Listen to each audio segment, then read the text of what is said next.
샬롬. 이제 홍수 심판에 대한 이야기를 할 때가 왔습니다. 창조하시고 10세대 만에 인류를 멸망시키시는 홍수에 대해서 나눠야 할 것들이 많이 있지만 홍수 심판의 내용 자체보다 인자가 임하시는 때의 예표로서의 심판을 보며 어떻게 준비해야 할지 본질적으로 나누겠습니다. 기도하겠습니다. 하나님, 인류 역사에 반복되는 범죄와 패역함 속에서도 하나님의 약속대로 다시 홍수로 땅의 생물을 멸하지 않으시고 오늘까지 이 땅이 존재하게 하시고 우리를 살게 하신 은혜에 감사드립니다. 눈 뜨면 범죄하는 악한 우리를 긍휼히 여기셔서 오래 참으시고 회개할 수 있는 기회를 허락해 주셔서 감사합니다. 오늘 노아 때 있었던 홍수를 살펴보며 멸망당한 그들의 모습과 같은 우리의 모습을 깨닫게 해주시고 오래 참고 기다려주신 하나님의 은혜를 깨닫고 돌이키는 시간이 되게 도와주십시오. 성령님, 우리의 눈과 귀를 여셔서 인본적인 지식들로 인해 가려졌던 진리의 말씀이 밝히 풀어지고 깨닫는 은혜가 있게 해주십시오. 예수와의 이름으로 기도합니다. 아멘. 인류가 10세대를 이어가는 동안 죄가 관영하여 노아의 때에 하나님께서 심판을 행하십니다.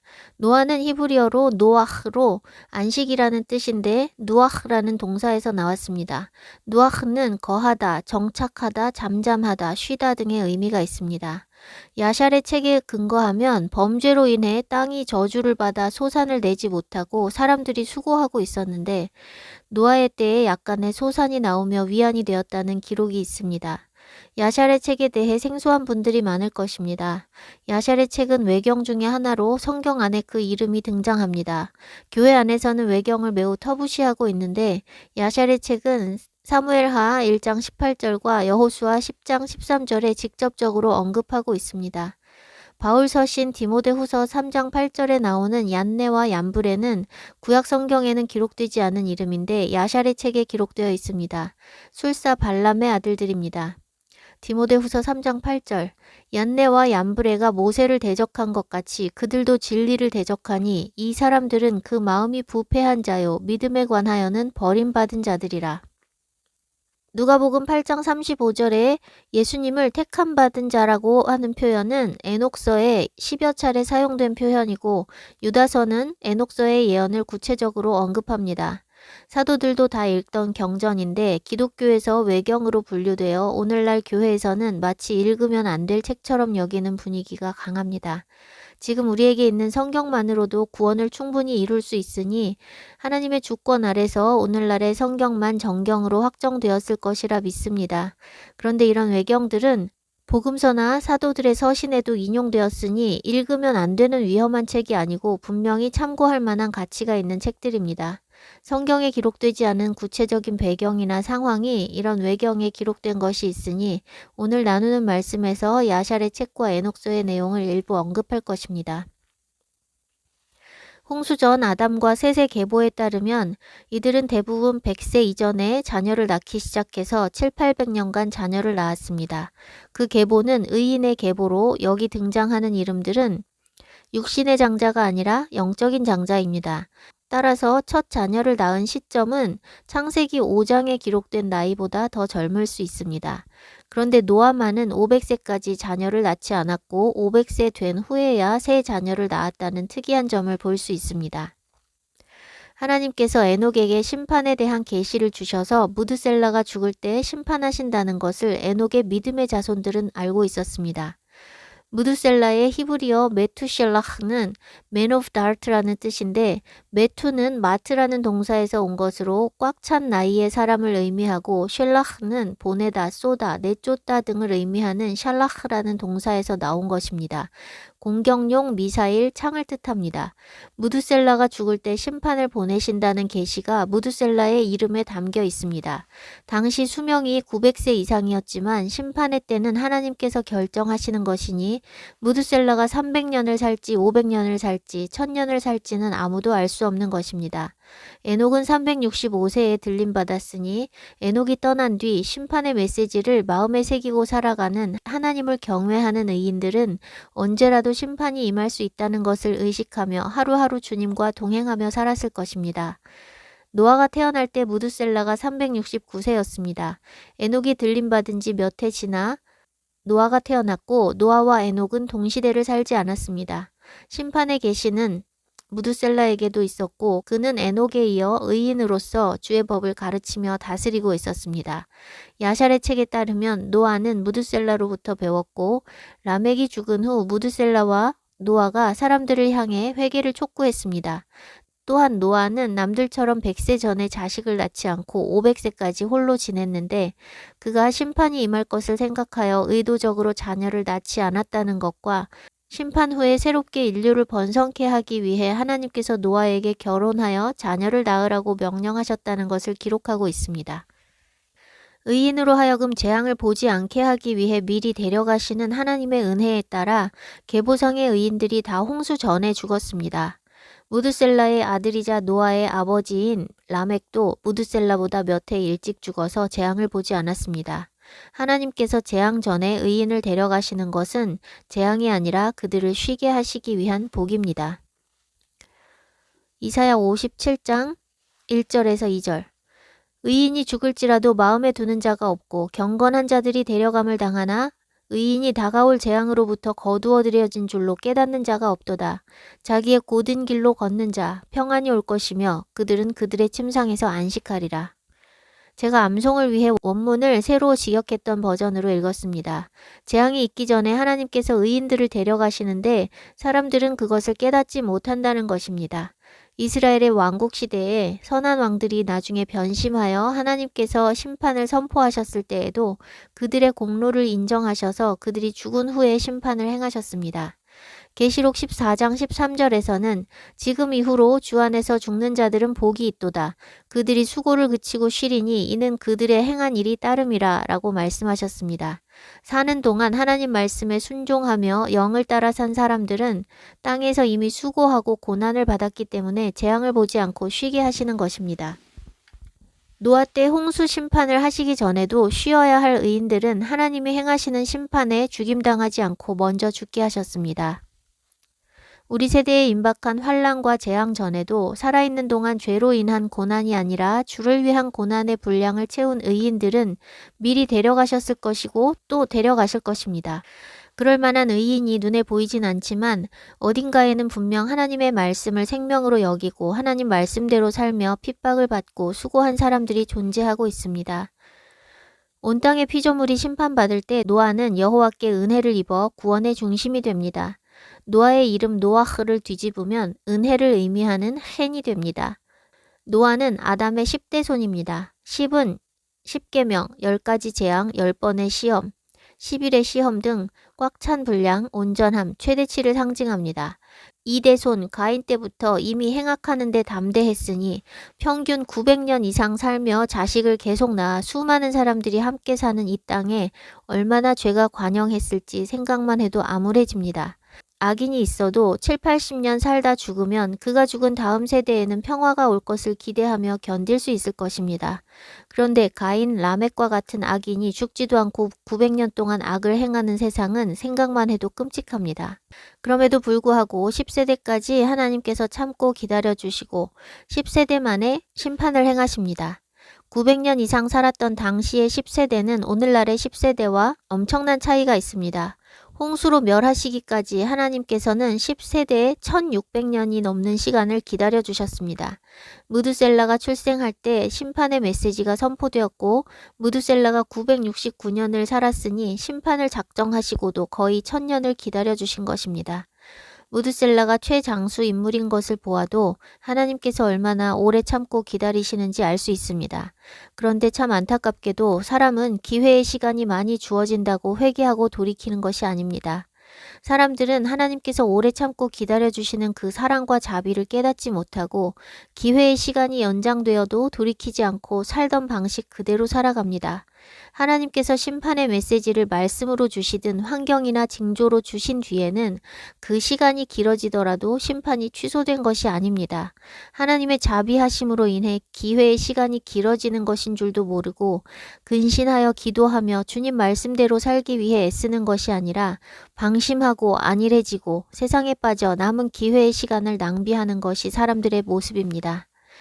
하나님의 사인과 말씀은 반복적으로 주어지고 있지만 사람들은 늘 제자리 걸음하며 변하지 않고 자신의 일상에서 벗어나지 못합니다. 마태복음 24장 37절에서 39절. 노아의 때와 같이 인자의 임함도 그러하리라.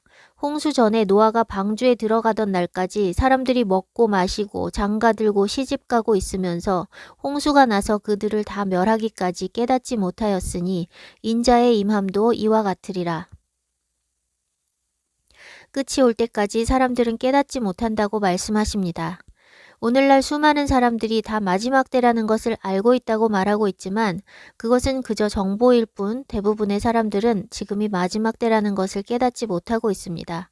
노아가 방주에 들어가던 날까지 사람들이 먹고 마시고 장가들고 시집가고 있으면서 홍수가 멸하기까지 아무도 단 한 사람도 깨닫지 못했다는 것은 실화입니다.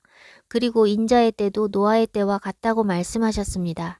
하나님께서 은혜 베풀려고 택하신 노아의 가족 외에는 단 한 사람도 깨닫지 못했다는 것을 보고 무엇이 느껴지십니까? 야샬의 책은 노아가 595세에 명을 받아 방주를 만들기 시작해서 5년 동안 만들었다고 기록하고 있습니다. 홍수 심판을 대비해서 5년간 방주를 짓고 있을 때 노아의 가족 외의 모든 사람들은 언제나와 같이 일상을 누리며 살고 있었습니다. 그때 홍수에 멸망당한 사람들이 노아가 외친 홍수 심판에 대해 알지 못했을까요? 심판이 임한다는 것을 에녹과 무드셀라, 노아가 계속해서 외쳤습니다. 당시에 살고 있던 사람들은 그들의 세대가 심판이 임박한 마지막 때라는 것을 결코 모르지 않았습니다. 외치는 자가 있었으니 그들은 다 들었고 알고 있었으나 그것을 마음에 두지 않고 살았습니다.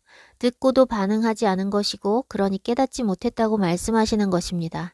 심판을 외치는 소리가 있어 심판에 대해 정보로 알고 있는 것과 진짜 심판이 임박했다는 것을 깨닫는 것은 완전히 다른 것입니다.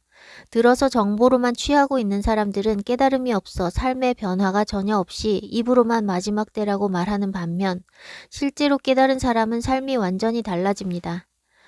당장 내일 심판이라고 하면 오늘 사는 모습 그대로 살 사람이 있을까요? 정말 심판을 깨달았다면 먹고 마시고 시집가고 장가가고 하는 땅의 삶에 매몰되어 있을 수 없습니다. 당장 내일은 심판이 아니고 1년 후에도 2년 후에도 아니라고 생각을 하니 마음 편하게 살던 대로 사는 것입니다. 내일도 1년 후도 2년 후도 아니라고 생각하는 사람에게 심판은 영원히 임박한 것으로 느껴질 수 없습니다. 오늘날 마지막 때라는 것을 모르는 사람들은 많지 않습니다. 불신자들도 압니다. 지금이 마지막 때라는 것을 모른다면 정말 심각한 무지의 상태에 있는 것인데 더 심각한 것은 마지막 때라는 것을 알고 있다 하면서 똑같이 사는 것입니다. 그것은 영적인 불감증입니다. 차라리 마지막 때라는 것을 모르는 사람은 그것을 알게 되면 바뀔 가능성이라도 있습니다. 그런데 마지막 때라는 것을 안다고 하면서 삶은 30년 전이나 10년 전이나 오늘이나 똑같다면 그들은 노아 때 수장된 사람들과 같이 갑자기 재앙을 당하여 끝을 맞을 것입니다. 먹고 마시고 시집가고 장가가는 일상이 노아가 방주에 들어갈 때까지 지속되었던 것처럼 인자가 다시 오시는 때에도 일상이 계속되는 가운데 임할 것이기 때문에 깨닫지 못하는 자들에게 있어 마지막 때는 언제까지나 멀고 먼 훗날로 느껴질 것입니다. 제가 늘 외치는 것은 믿음은 정보를 아는 것과 다르다는 것입니다. 주님 오실 때가 가까웠다는 사실을 누구에게 들어서 알든 징조를 보고 알든 그 알미 삶의 변화를 주지 못한다면 그것은 믿음이 아니라 정보일 뿐입니다. 아무 생각 없이 돌아가는 쳇바퀴 같은 생활의 염려, 세상을 쫓는 다름질을 멈추지 않으면 어느 날 갑자기 망하는 수밖에 없습니다. 빛의 자녀들은 하나님의 말씀과 사인들을 통해서 준비하고 있기 때문에 그 날이 도적같이 오지 않습니다. 그날이 도적같이 오는 것은 망할 자들에게 해당되는 것입니다.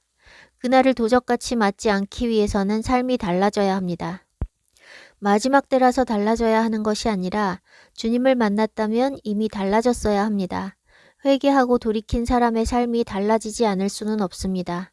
회개했고 돌이켰다고 말하면서 똑같이 살고 있다면 그것은 자신을 속이는 것입니다.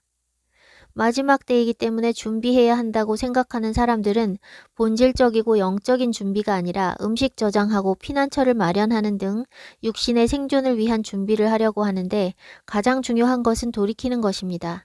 돌이키지 않은 사람은 다른 무엇을 준비한들 그것은 생존하기 위한 준비일 뿐 구원을 위한 준비가 될 수 없습니다. 이전에 살던 방식대로 사는 것은 돌이킨 자의 삶이 아닙니다. 예수님 때로부터 쭉 마지막 때였고 회개하라 천국이 가까웠느니라 라고 선포해 왔는데 2000년이 지나도록 진짜 끝은 오지 않았습니다. 그럼에도 불구하고 그렇게 외치는 음성을 듣고 돌이킨 사람들은 하루하루 주님과 동행하면서 구원을 이루어갔습니다. 그들의 때에 주님이 오시리라고 믿는 사람들만 준비될 수 있습니다. 왜냐하면 어느 누구도 자신이 오늘 밤에 죽을 수 있다는 것을 생각하고 살지 않기 때문입니다. 사람들은 끝이 임박했다는 것을 깨달아야만 변화됩니다. 불치병으로 시한부 선고를 받고 투병하다가 죽는 사람들은 자신의 삶을 정리하고 돌아볼 기회를 갖기 때문에 신앙이 없다가 신앙을 갖게 되는 경우가 있습니다.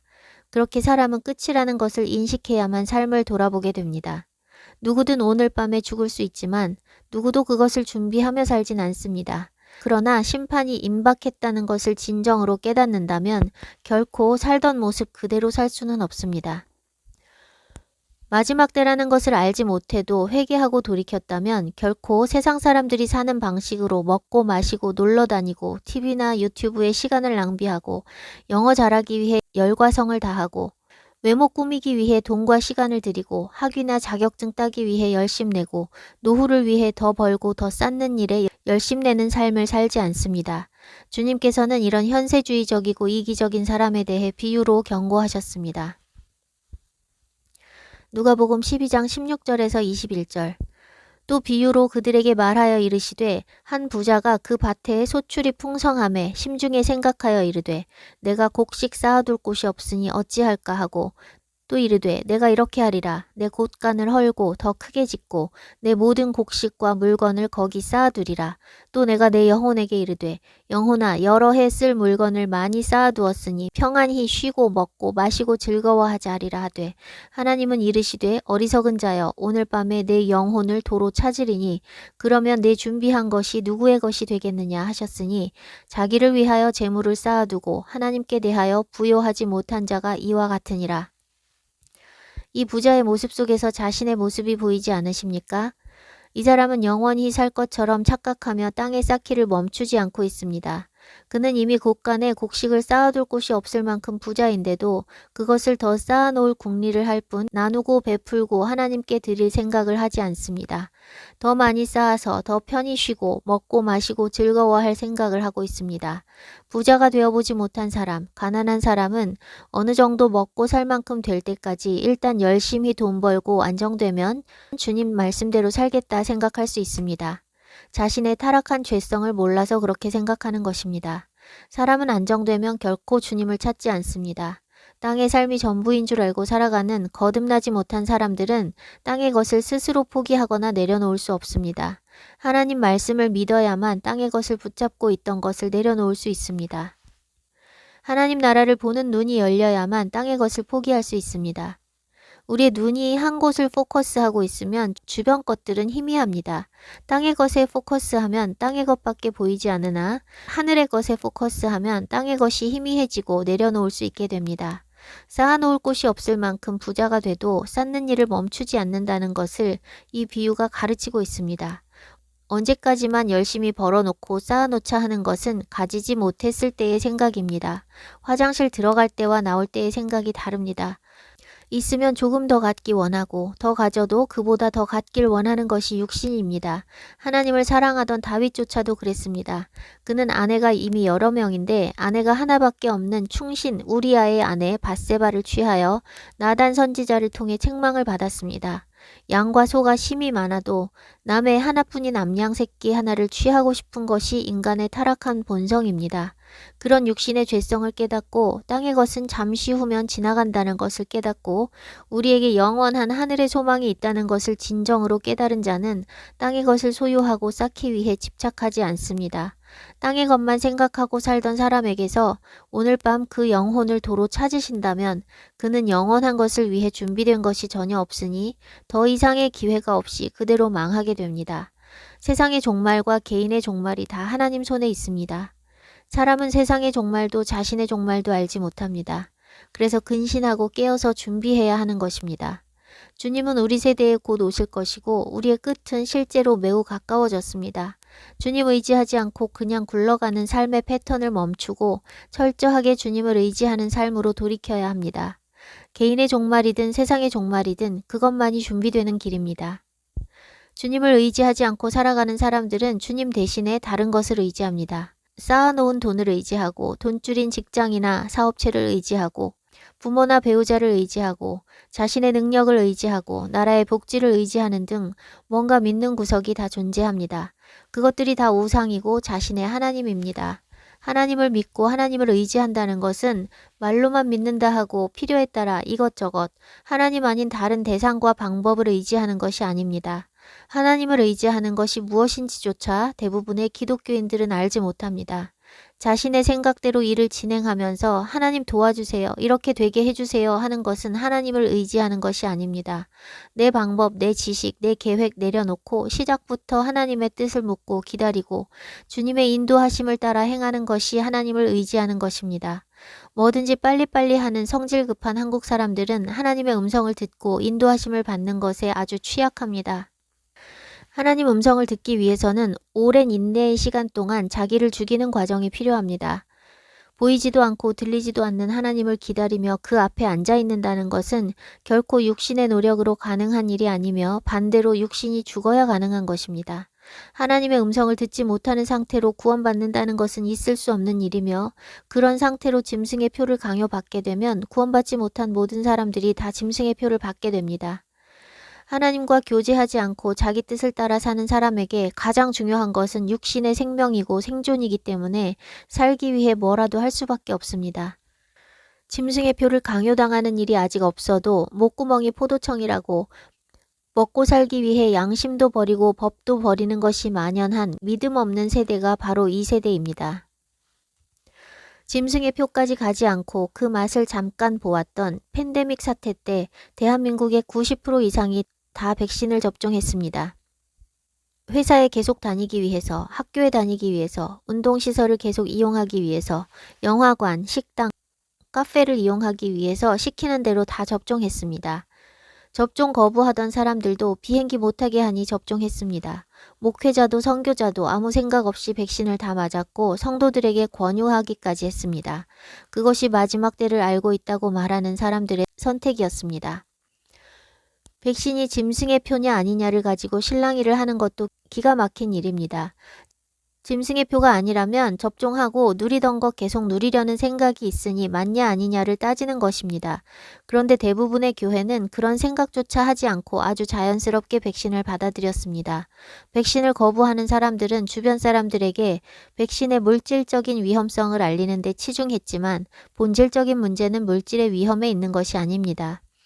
생명책에 기록되지 못한 모든 사람이 짐승의 표를 받게 된다는 말씀과 같이 받을 표나 백신은 구원받지 못한 사람들이 구원받지 못했음을 나타내는 결과일 뿐입니다. 회개하고 돌이켜 주님의 말씀대로 산다면 세상의 수많은 덫을 분별하여 피할 수 있게 되지만 돌이키지 않은 모든 사람들은 그 덫이 덫인 줄 모를 뿐 아니라 누가 덫이라고 알려줘도 깨닫지 못합니다. 단 한 번도 하나님만 의지함으로 생존의 문제를 주께 맡겨본 적이 없다면 속히 돌이켜 주님만 의지하는 삶으로 들어가야 합니다. 짐승의 표는 생존의 문제와 직결된 것입니다. 육신의 생명이 가장 중요한 사람들은 거듭나지 못했고 구원받지 못했으니 당연히 짐승의 표를 받게 되고 육신의 생명이 아니라 영생이 중요한 사람들은 거듭나 생명책에 기록되었으니 생명을 보존할 수 없는 상황에서도 표를 거부할 것입니다. 아직 그런 위협이 있기도 전에 먹고 사는 문제가 삶의 가장 중요한 이슈라면 짐승의 표를 결코 피할 수 없습니다. 생존의 문제를 더 늦기 전에 주님께 맡겨야 합니다. 먹고 사는 일보다 중요한 것이 영생입니다. 지금 생존의 문제를 주님께 맡길 수 없는 사람에게 맡길 만한 때는 영원히 오지 않습니다. 심판이 가까웠다는 선포를 듣고도 먹고 사는 일이 가장 중요한 사람은 천국보다 땅이 중요하니 영생을 얻을 수 없는 것입니다. 주님께서 부자 청년에게 말씀하신 것처럼 가진 것을 다 팔아 나눠줄 수 있어야 주님의 제자가 됩니다. 주님의 제자들은 다 그렇게 했습니다. 주님께서 부르셨을 때 즉시 모든 것을 내려두고 주님을 따르는 것이 주님의 제자입니다. 오늘 할 수 없는 사람은 내일도 할 수 없습니다. 구원받을 사람은 미루지 않습니다. 만왕의 왕께서 부르시는데 아직요, 잠깐만요, 저 아직 할 일이 있어요, 1년만 기다려주세요, 이런 말을 할 수 없습니다. 이것만 끝내고 라고 생각하는 그 시간이 확실하게 자기에게 주어질 거라고 착각해서는 안 됩니다. 지금 하지 못하는 사람은 1년 후에도 못합니다. 제가 전도한 중국 형제가 뜨거웠던 믿음을 지키지 못하고 식어버리자 주님께 돌이키고 헌신하라는 말에 아들 대학 보내고 하겠다고 미뤘습니다. 아들 대학 보내고 나니 졸업시킨 뒤로, 졸업시키고 나니 결혼시킨 뒤로, 세월이 흘러 아들이 결혼한 지도 수년이 지났지만 여전히 그는 세상에 빠져 있습니다. 누가복음 9장 59절에서 62절. 또 다른 사람에게 나를 따르라 하시니 그가 이르되 나로 먼저 가서 내 아버지를 장사하게 허락하옵소서. 이르시되 죽은 자들로 자기의 죽은 자들을 장사하게 하고 너는 가서 하나님의 나라를 전파하라 하시고, 또 다른 사람이 이르되 주여 내가 주를 따르겠나이다마는 나로 먼저 내 가족을 작별하게 허락하소서. 예수께서 이르시되 손에 쟁기를 잡고 뒤를 돌아보는 자는 하나님의 나라에 합당하지 아니하니라 하시니라. 손에 쟁기를 잡고 뒤를 돌아보는 자는 하나님 나라에 합당하지 않다고 말씀하십니다. 주님을 따르기 전에 해놔야 할 것 같은 중요한 일이 없는 사람은 아무도 없습니다. 사람에게는 언제나 중요한 일도 있고 시급한 일도 있습니다. 그러나 주님을 만났을 때 그 모든 중요한 일은 주님을 따르는 것보다 중요할 수 없으며 우선순위에 있던 모든 것들은 다 주님께 자리를 양보해야 합니다. 주님께 돌이키기에 가장 적당한 때는 바로 지금입니다. 생존도, 재정도, 미래도 다 주님께 맡겨야 합니다. 돈을 의지하지 마십시오. 병원을 의지하지 마십시오. 복지를 의지하지 마십시오. 사람을 의지하지 마십시오. 목사를 의지하지 마십시오. 부모, 남편 의지하지 마십시오. 시험대에서 모든 사람은 각자 자신의 믿음으로 육신의 생명이냐 영생이냐를 선택해야 합니다. 수많은 사람들이 가고 있는 멸망의 길에서 벗어나 혼자라도 먼저 구원을 받아야 합니다. 그 길에서 벗어난 사람만 다른 사람을 구원으로 이끌 수 있습니다. 거듭나지 못했는데 남들 구원하겠다고 길을 가르치고 있는 사람들이 많은데 구원받은 사람만 구원으로 이끌 수 있습니다. 거듭나지 못한 사람이 길을 인도하는 것은 소경이 소경을 인도하는 것과 같습니다. 시험의 순간에 자신이 사랑하는 모든 사람들이 다 주를 배신하고 생존을 선택하는 일을 보게 될 것입니다. 전심으로 돌이켜 주를 따르고 있지 않다면 시험대 앞에서 누구를 의지하고 무엇을 붙잡을 수 있을까요? 철저히 혼자 맞닥뜨려야 하는 시험의 순간에 주님과 관계가 형성되어 있지 않다면 무엇을 붙잡을 수 있을까요? 돌이키는 것을 더 이상 미루지 마십시오. 주님을 붙잡는다는 것은 결코 하루아침에 이루어질 수 있는 일이 아닙니다. 주님은 신실하시지만 주님의 신실하심을 내가 믿어야만, 내가 경험해야만 그분을 의지할 수 있습니다. 주님과의 관계가 형성되어 있지 않은 사람들에게는 주님의 신실하심이 경험되지 않은 이론으로만 존재하기 때문에 정말 절박한 순간에 주님을 붙잡게 되지 않습니다. 믿음이, 신뢰가 없기 때문입니다. 죽으면 죽으리라 하는 결단은 삶의 모든 영역에서 있어야 합니다. 먹고 사는 문제와 직결된 재정은 반드시 통과해야 할 영역입니다. 굶어 죽을 각오를 하지 않고는 주님만 바라볼 수 없습니다. 죽으면 죽으리라 하지 않고는 생존하기 위해 내 방법을 쓸 수밖에 없습니다. 한편으로는 주님과 그분의 말씀을 신뢰하고 한편으로는 죽을 각오를 해야만 내 방법 쓰지 않고 주님을 의지해 살 수 있는 것입니다. 저는 선교사라서 이렇게 살 수 있는 것이 아니고 제가 주님 말씀을 기록된 그대로 믿기 때문에 사역을 하게 하시는 것입니다. 성경 속의 믿음의 사람들도 마찬가지입니다. 다윗은 왕이어서 믿음이 좋은 것이 아니라 믿고 의지하는 사람이었기 때문에 왕이 된 것입니다. 선지자들도 그들이 하나님을 믿고 경외했기 때문에 선지자들이 된 것입니다. 믿음의 조상 아브라함도 그가 믿음의 조상으로 택함 받았기 때문에 믿음이 좋은 것이 아니라 그가 믿었기 때문에 믿음의 조상이 된 것입니다. 하나님께서 누군가를 주권적으로 택하셔서 그들이 특별한 삶을 사는 것이 아니라 하나님께서 그들을 미리 내다보시고 아셨기 때문에 택하시고 쓰시는 것입니다. 사무엘하 7장 8절. 그러므로 이제 내 종 다윗에게 이와 같이 말하라. 만군의 여호와께서 이와 같이 말씀하시기를 내가 너를 목장 곧 양을 따르는 데에서 데려다가 내 백성 이스라엘의 주권자로 삼고 시편 78편 70절. 또 그의 종 다윗을 택하시되 양의 우리에서 취하시며. 다윗이 왜 양의 우리 중에서 취함을 받았는지는 다윗 자신이 골리앗과 싸우기 전에 사울에게 했던 말과 골리앗과의 싸움을 통해 알 수 있습니다. 그는 양을 치는 목동이고 집에서 인정받지 못하는 막내 아들일 뿐이었지만 그는 하나님을 경외하며 하나님을 믿음으로 사자와 곰도 두려워하지 않고 자신과 비교할 수 없이 거대한 거인 골리앗도 두려워하지 않았습니다. 그게 진짜 믿음입니다. 심판이 임박한 패역한 세대에 노아가 택함받은 것도 그가 하나님을 경외하고 믿음으로 살았기 때문입니다. 믿음의 사람들과 자신을 다른 존재로 분류하지 마십시오. 똑같은 사람이고 똑같이 하나님의 자녀로 부르셨습니다. 엘리야도 우리와 성정이 같았습니다. 그가 다른 사람들과 다른 것은 하나님의 말씀을 대언하고 기적과 능력을 행한 것이 아닙니다. 엘리야는 믿었고 다른 사람들은 믿지 않은 것이 다른 것입니다. 믿는 사람에게는 표적이 따른다고 하셨습니다. 빌립과 스데반은 집사였지만 성령 충만하고 표적이 따랐습니다. 오늘날의 집사들은 타이틀뿐이지만 믿음의 사람은 집사든 선지자든 목동이든 관계없이 하나님의 영으로 충만하고 표적이 따르며 믿음이 없는 사람들은 목사라도 아무 능력도 표적도 없고 목이 곧은 바리새인일 뿐입니다. 사역자와 평신도의 구분은 인본적인 것일 뿐이며 직분은 하나님 앞에서는 아무것도 아닙니다. 목사라도 하나님과 상관없이 살면 하나님께서 그 사람을 통해서 일하시지 않는 반면 식당 종업원이든 의사든 공무원이든 환경미화원이든 버스기사든 가정주부든 어린아이든 하나님을 경외하고 그분의 말씀대로 살고자 하면 하나님께서 그 사람을 통해 일하십니다.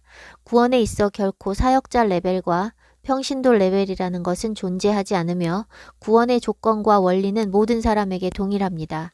사역자는 사역자니까 저렇게 살아야 하지만 나는 평신도니까 이 정도만 살아도 충분하다고 생각해서는 안 됩니다. 하나님은 하나님을 경외하고 그분의 길로 걷는 사람과 자기 길로 가는 사람, 의인과 악인, 하나님의 씨와 뱀의 씨, 구원받을 자와 멸망할 자, 알곡과 가라지 등 누구에게 속했는가로 분류하실 뿐 사역자와 일반 성도로 구분하시지 않습니다. 모든 사람이 하나님 앞에서 동일하게 피조물이며 동일하게 한 사람의 예배자가 되어야 합니다. 다윗은 왕이 되었어도 왕의 채통을 생각하며 거드름 피우지 않고 하나님 앞에서 한 사람의 예배자로서 즐겁게 춤춘 반면에 사울은 불순종해서 버림받게 된 상황에서도 백성들 앞에서 왕의 체면을 살리기에 급급했습니다. 오늘날의 많은 목회자들은 사울과 같은 모습입니다. 하나님을 경외하지 않고 겸손하지 않아 하나님께서 사용하실 수 없는 사람들이고 거드름을 피우고 권위주의에 쩔어 있습니다. 성도들도 오래된 종교인들은 오만하고 다 아는 척, 의로운 척을 합니다. 거듭나지 못한 사람들은 자신의 체면이 하나님보다 중요하기 때문에 자신의 연약함이나 죄를 오픈하지도 못하고 인정하지도 못합니다. 하나님보다 다른 것을 더 사랑하고 더 중요하게 여긴 모든 사람들, 하나님의 심판과 그분의 오래 참고 기다리심을 우습게 여기고 먹고 마시며 쳇바퀴 같은 루틴에서 벗어나지 못한 사람들은 노아의 때에 다 수장되었습니다. 인자가 오시는 마지막 때도 대부분의 사람들이 그렇게 멸망할 것입니다. 세상 끝도 개인의 종말도 가까운 이때에 하나님보다 더 사랑하거나 더 의지하는 것이 있어서는 안 됩니다. 예수님께서 친히 인자의 때가 노아의 때, 롯의 때와 같다고 하셨으니 주님 오시는 이 마지막 세대에 망하는 자가 되지 않고 구원받아 영생을 얻는 자가 되기 위해서 노아의 때와 롯의 때를 연구하고 살펴서 교훈을 얻어야 합니다. 노아의 때는 확실히 이 마지막 때의 모형과 예표가 됩니다. 하나님은 은혜를 입을 자 노아를 선택하시고 그와 그의 가족 8명을 통해 새로운 시작을 준비하십니다. 숫자 8은 새로운 시작을 의미합니다. 성경적으로 땅의 삶은 반복해서 7의 주기로 돌아갑니다. 안식일, 안식년, 절기들이 다 7과 관계되어 있습니다. 7을 지나서 다시 1로 돌아가고 8로 넘어가지 않습니다. 8은 이 땅의 시간이 끝나고 새 하늘과 새 땅이 될 때 임합니다. 무교절도 7일을 지키고 초막절도 7일을 지킵니다. 모든 예언이 성취되는 때는 어린 양 예슈아와의 혼인잔치인데 그것을 상징하는 것이 초막절입니다. 초막절은 절기 기간은 7일인데 절기 7일만 지키는 것이 아니라 끝나고 8일째에도 지키도록 명령하셨습니다. 땅의 임시 처소가 끝나고 새 하늘과 새 땅, 영원한 하늘의 처소를 입게 되는 것을 상징하는 것이 8째 날입니다. 레위기 23장 36절 이레 동안에 너희는 여호와께 화제를 드릴 것이요 8째 날에도 너희는 성회로 모여서 여호와께 화제를 드릴지니 이는 거룩한 대회라 너희는 어떤 노동도 하지 말지니라. 8명의 사람이 구원받아 심판 후 인류의 새로운 시작이 된 것처럼 7천년이 마무리된 뒤에 생명의 부활로 나온 자들이 하나님 나라에서 새 출발을 합니다. 주님께서 다시 오실 때 땅의 심판이 임하고 천년 왕국이 끝난 뒤에 모든 죽은 자가 부활하고 각 사람의 행위대로 심판이 이루어집니다. 선한 자들은 생명의 부활로, 악한 자들은 심판의 부활로 나오는 것이 천년 왕국 후에 있습니다. 그리고 사망과 음부도 불못, 즉 둘째 사망에 던져져 하나님께 속하지 않은 모든 것은 영원한 불못에 처해지게 됩니다. 주님께서 다시 오셔서 땅에서의 7의 시간을 마무리한 뒤에 구원받은 하나님의 백성들은 다 같이 혼인잔치에 참여하여 영원한 하나님 나라에서 새로운 시작을 맞이할 것입니다. 절기를 지키는 것은 주님께서 과거에 행하신 일을 기념하고 묵상하며 감사함과 동시에 그것을 모형과 예표로 하여 장래에 완전하게 성취될 일들을 바라보고 소망하는 것입니다. 절기뿐만 아니라 최후 심판의 예표로서 교훈을 취해야 할 노아의 때와 롯의 때 역시 과거에 행하신 일을 통해 미래를 바라보고 소망해야 하는 것입니다. 노아 때 인구가 얼마였는지 알 수는 없지만 900년을 살며 자손을 낳고 늙어도 죽지 않아 인구가 계속 급속도로 증가했을 것을 생각할 때 4세대, 많아야 5세대가 동시대를 살며 사망자가 계속 발생하는 오늘날보다 적지는 않았을 것으로 보입니다. 1600년 정도의 시간 동안 번성한 수많은 인구 가운데 노아의 가족 8명 외에는 구원받지 못했다는 것은 심판을 앞둔 마지막 세대를 살고 있는 우리에게 시사하는 바가 큽니다. 베드로전서 3장 20절 그들은 전에 노아의 날 방주를 준비할 동안 하나님이 오래 참고 기다리실 때에 복종하지 아니하던 자들이라. 방주에서 물로 말미암아 구원을 얻은 자가 몇 명뿐이니 겨우 8명이라. 야샬의 책에 보면 동물들이 구원받기 위해 쌍쌍이 방주로 들어가고 방주에 들어가지 못한 수많은 동물들이 방주 문이 닫힌 뒤에도 방주를 에워싸고 있었다고 기록하고 있습니다. 그 부분을 보며 참 가슴이 아팠습니다. 동물들도 재앙을 깨닫고 구원받기 위해 방주로 모여들었는데 정작 땅을 다스리도록 지음받은 사람들 중에는 단 한 사람도 깨닫지 못하고 멸망하는 짐승들과 같았습니다. 모여든 많은 동물들은 들어가고 싶어도 못 들어갔는데 하나님께 은혜를 입은 노아의 가족 8명 외에 사람 중에는 아무도 방주에 들어가기 위해 오지 않았다는 사실이 정말 안타깝습니다. 오늘날에도 마찬가지로 사람들은 먹고 마시고 시집가고 장가가고 집 짓고 여행하고 일하는 등 공사다망하여 생명의 복음과 심판의 선포에 귀 기울이지 않습니다. 홍수로 땅의 피조물을 싹 쓸어버리시는 이유가 6장에 나타납니다. 6장 1절에서 2절 사람이 땅 위에 번성하기 시작할 때 그들에게서 딸들이 나니 하나님의 아들들이 사람의 딸들의 아름다움을 보고 자기들이 좋아하는 모든 여자를 아내로 삼는지라. 4절 당시에 땅에는 네피림이 있었고 그 후에도 하나님의 아들들이 사람의 딸들에게로 들어와 자식을 낳았으니 그들은 용사라 고대의 명성이 있는 사람들이었더라. 3절에 하나님께서 기회의 시간을 말씀하시는 것이 중간에 삽입되었으니 3절을 빼고 1, 2, 4절을 읽으면 연관성이 확연하게 드러납니다. 하나님의 아들들은 영적인 존재인 천사들을 의미합니다. 천사들과 사람들과의 결합이 있었던 것입니다. 오늘날 많은 교회에서는 하나님의 아들들을 경건한 사람이라고 해석하는데 문맥만 봐도 하나님의 아들들이 경건한 사람들을 말하는 것이 아니라는 것을 분명히 알 수 있습니다. 4절에 나오는 네피림, 거인들은 하나님의 아들들이 사람의 딸들에게로 들어와 낳은 자식들입니다. 하나님의 아들들이 경건한 자손이라면 그들이 경건하지 않은 딸들을 취하여 그들의 결합으로 거인이 태어난다는 것은 말이 되지 않습니다. 하나님의 아들들이 천사를 의미하는 경우로 사용된 경우를 보겠습니다. 욥기 1장 6절. 하루는 하나님의 아들들이 와서 여호와 앞에 섰고 사탄도 그들 가운데에 온지라. 욥기 2장 1절. 또 하루는 하나님의 아들들이 와서 여호와 앞에 서고 사탄도 그들 가운데에 와서 여호와 앞에 서니. 욥기 38장 7절. 그때 새벽별들이 기뻐 노래하며 하나님의 아들들이 다 기뻐 소리를 질렀느니라. 네피림은 나팔이라는 동사에서 나온 것으로 넘어지다, 떨어지다, 눕다, 내던져지다, 심판받다, 멸망시키다, 죽이다 등의 의미입니다. 네필림은 쫓겨난 천사들의 자손입니다.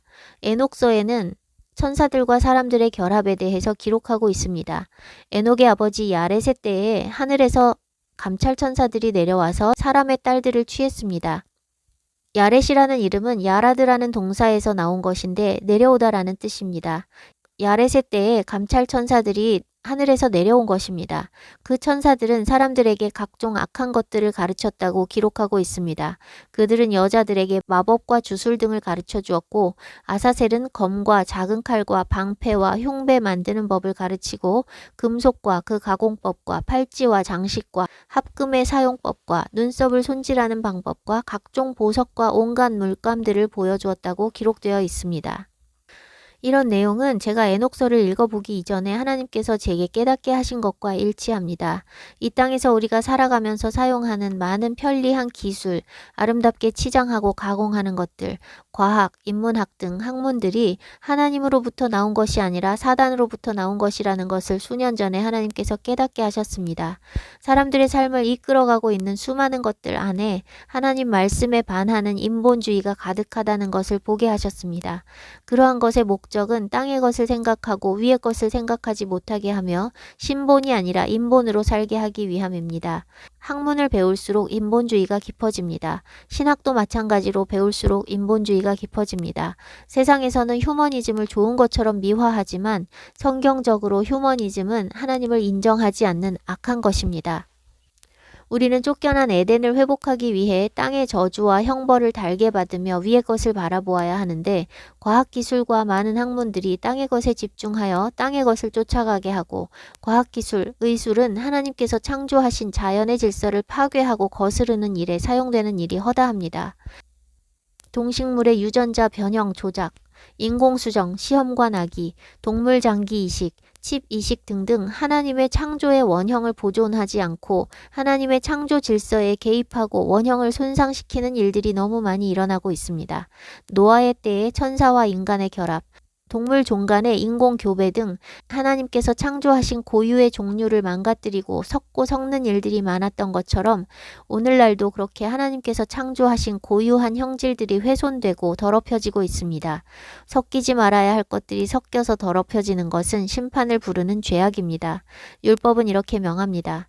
레위기 19장 19절. 너희는 내 규례를 지킬지어다. 내 가축을 다른 종류와 교미시키지 말며 내 밭에 두 종자를 섞어 뿌리지 말며 두 재료로 직조한 옷을 입지 말지며. 성경의 모든 말씀이 궁극적으로 사람들에 대한 교훈입니다. 곡식을 밟아 떠는 소의 입에 망을 씌우지 말라는 말씀은 동물을 위함이 아니라 궁극적으로 사람을 위해 하신 말씀인 것처럼 이 말씀도 마찬가지로 가축과 종자와 옷에 대한 말씀이 아니라 궁극적으로 사람이 섞이지 말아야 하는 것을 내포하고 있습니다. 사람이 다른 종류와 섞였던 역사가 있기 때문에 이렇게 명령하시는 것입니다. 음식으로 허용되지 않았던 동물을 사람들이 먹었을 뿐 아니라 피째 먹는 일들이 있었습니다. 있었기 때문에 동물을 먹되 핏째 먹지 말라는 율법의 명령이 존재하게 된 것과 같습니다. 천사와 사람들이 교배하여 네피림을 낳았고 심판을 통해 다 멸망했지만 네피림은 가나안 땅에 또다시 존재했습니다. 사단은 땅에서 하나님의 형상으로 지음받은 사람의 원형을 훼손하는 일을 지속해왔고 오늘날도 여러 가지 모양으로 진행하고 있습니다. 짐승과 교합하는 것을 금하는 명령이 율법에도 있듯이 수가는 창세 이래로 계속되어 온 죄악입니다. 오늘날은 동물의 장기를 사람 안에 이식하는 방식으로 사람과 동물을 섞는 가증한 일이 일어나고 있습니다. 그것도 하나님께서 부정하다 하신 돼지의 심장을 사람에게 이식하는 일이 일어나고 있습니다. 돼지는 먹어서도 안 되는 짐승인데 돼지의 심장을 사람 안에 이식한다는 것은 참으로 역겨운 죄악입니다. 사람이 살기 위해서는 무슨 짓이든 한다는 것이 이런 데서 여실히 드러납니다.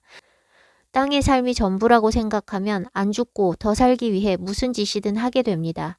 말인즉슨 돼지의 심장이 사람과 가장 잘 맞는다는 것입니다.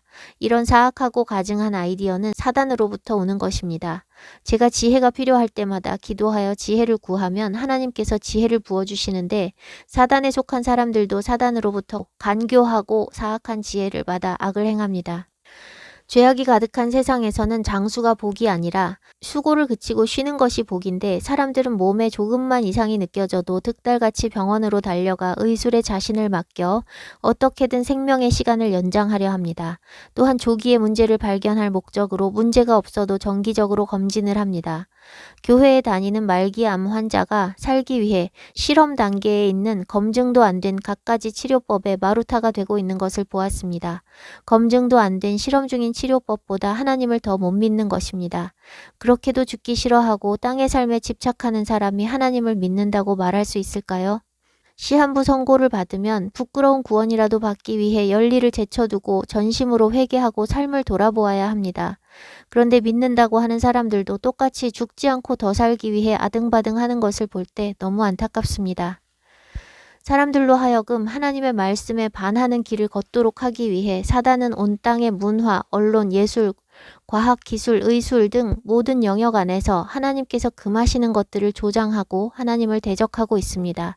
이러한 모든 흐름은 우연이 아니고 사단에 의해 계획되고 의도된 것이고 창세 이래로 수천 년간 지속되어 온 것입니다. 음모론이라는 말은 음모를 부정하는 입장에서 하는 말인데 세상은 실제로 음모가 가득합니다. 사단이 시퍼렇게 살아서 일하고 있는데 음모가 없다고 생각하는 것은 사단에게 확실하게 속아 넘어간 것입니다. 성경을 문자 그대로 믿는 것을 가리키는 근본주의라는 말은 성경 말씀을 있는 그대로 믿어선 안 된다고 생각하는 사람들이 만들어낸 말입니다. 세상의 모든 이론과 학설과 가르침에 다 거짓이 섞여 있어 그대로 믿어서는 안 되지만 유일하게 문자 그대로 믿을 수 있고 믿어야만 하는 것이 하나님의 말씀입니다.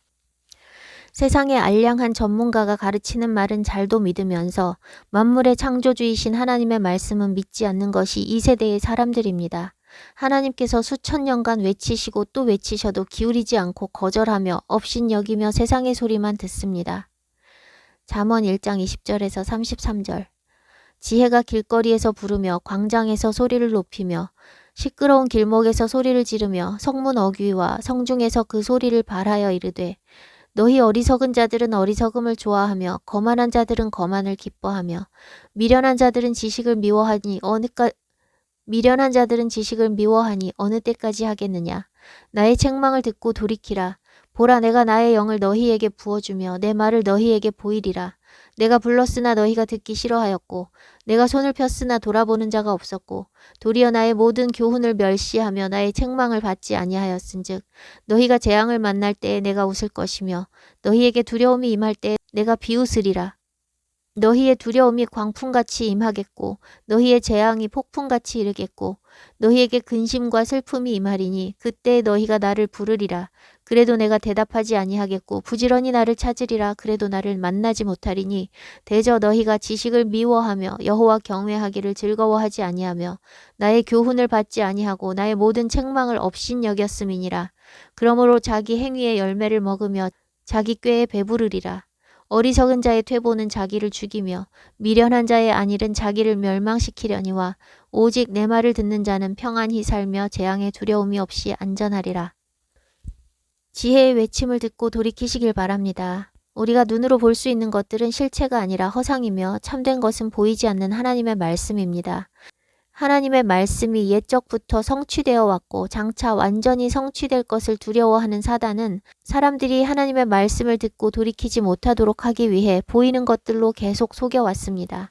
이 땅에서 일어나고 있는 모든 일들 가운데 우리의 시선과 관심을 사로잡는 모든 일들은 다 사단으로부터 온 것입니다. 원수 마귀의 관계에 따라 돌아가고 있는 이 땅의 조류에서 탈출해야 합니다. 보이는 대로 판단하고 보이는 것들을 쫓아가면 그 끝은 영원한 사망입니다. 그러나 하나님께로 돌이키기만 하면 사단과 그 하수인들의 괴계가 아무리 치밀하고 사악해도 하나님께서 우리를 그 덫에 빠지지 않게 지켜주실 것이며 덫에 이미 빠진 자가 돌이키면 그 덫에서 구원해 주실 것입니다. 그들은 우리의 몸만 죽일 수 있을 뿐입니다. 몸은 죽여도 영혼은 능히 죽이지 못하는 자들을 두려워하지 말고 오직 몸과 영혼을 능히 지옥에 멸하실 수 있는 이를 두려워하라고 주님께서 말씀하셨습니다. 그들이 할 수 있는 것은 죽이는 것뿐이니 우리가 죽음을 두려워하지 않고 죽기로 결단하면 승리하는 것입니다. 땅이 전부인 줄 알고 땅에서 영원히 살고자 하는 자들은 돼지 심장이라도 이식해서 단 몇 달이라도 더 살고자 하지만 주님께 돌이킨 사람들은 땅의 목숨에 연연하는 삶을 살 수 없습니다.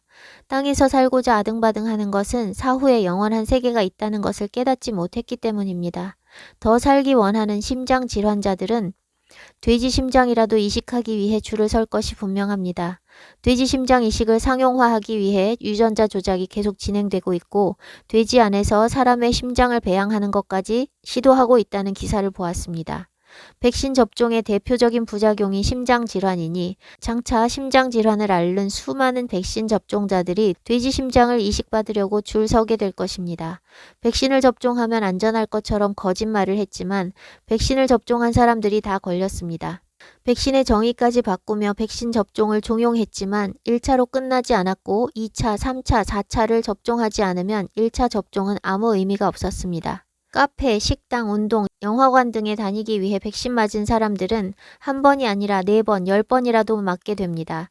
백신을 만든 자들은 백신으로 인한 부작용을 알고 있고 그것으로 사람들을 컨트롤할 수 있습니다. 덫에 한 번 걸려들면 계속 끌려가게 되어 있지만 지금이라도 주님께 돌이키고 세상의 모든 흐름에서 탈출하고 오직 주님의 말씀만 믿고 주님 말씀대로만 살기로 결단하면 구원받습니다. 진멸된 소돔과 고모라도 질서를 어기고 다른 육체를 따라갔고 이스라엘에게 진멸하도록 명하신 가나안 땅의 족속들도 마찬가지입니다. 유다서는 범죄한 천사들과 소돔과 고모라에 대해 말씀하고 있습니다. 유다서 6절 7절 또 자기 지위를 지키지 아니하고 자기 처소를 떠난 천사들을 큰 날의 심판까지 영원한 결박으로 흑암에 가두셨으며 소돔과 고모라와 그 이웃 도시들도 그들과 같은 행동으로 음란하며 다른 육체를 따라가다가 영원한 불의 형벌을 받음으로 거울이 되었느니라. 짐승이나 종자나 옷이나 섞지 말라고 하신 것은 사람을 위함입니다. 하나님의 생각은 언제나 사람을 향해 있고 사람을 위해 말씀을 주십니다. 섞지도 섞이지도 말고 구별되어야 하는 것을 가르치시는 것입니다. 세상으로부터 구별되고 이방인, 이교도들로부터 구별되고 영혼육이 하나님께서 창조하신 본연의 모습으로 존재하는 것이 거룩함입니다.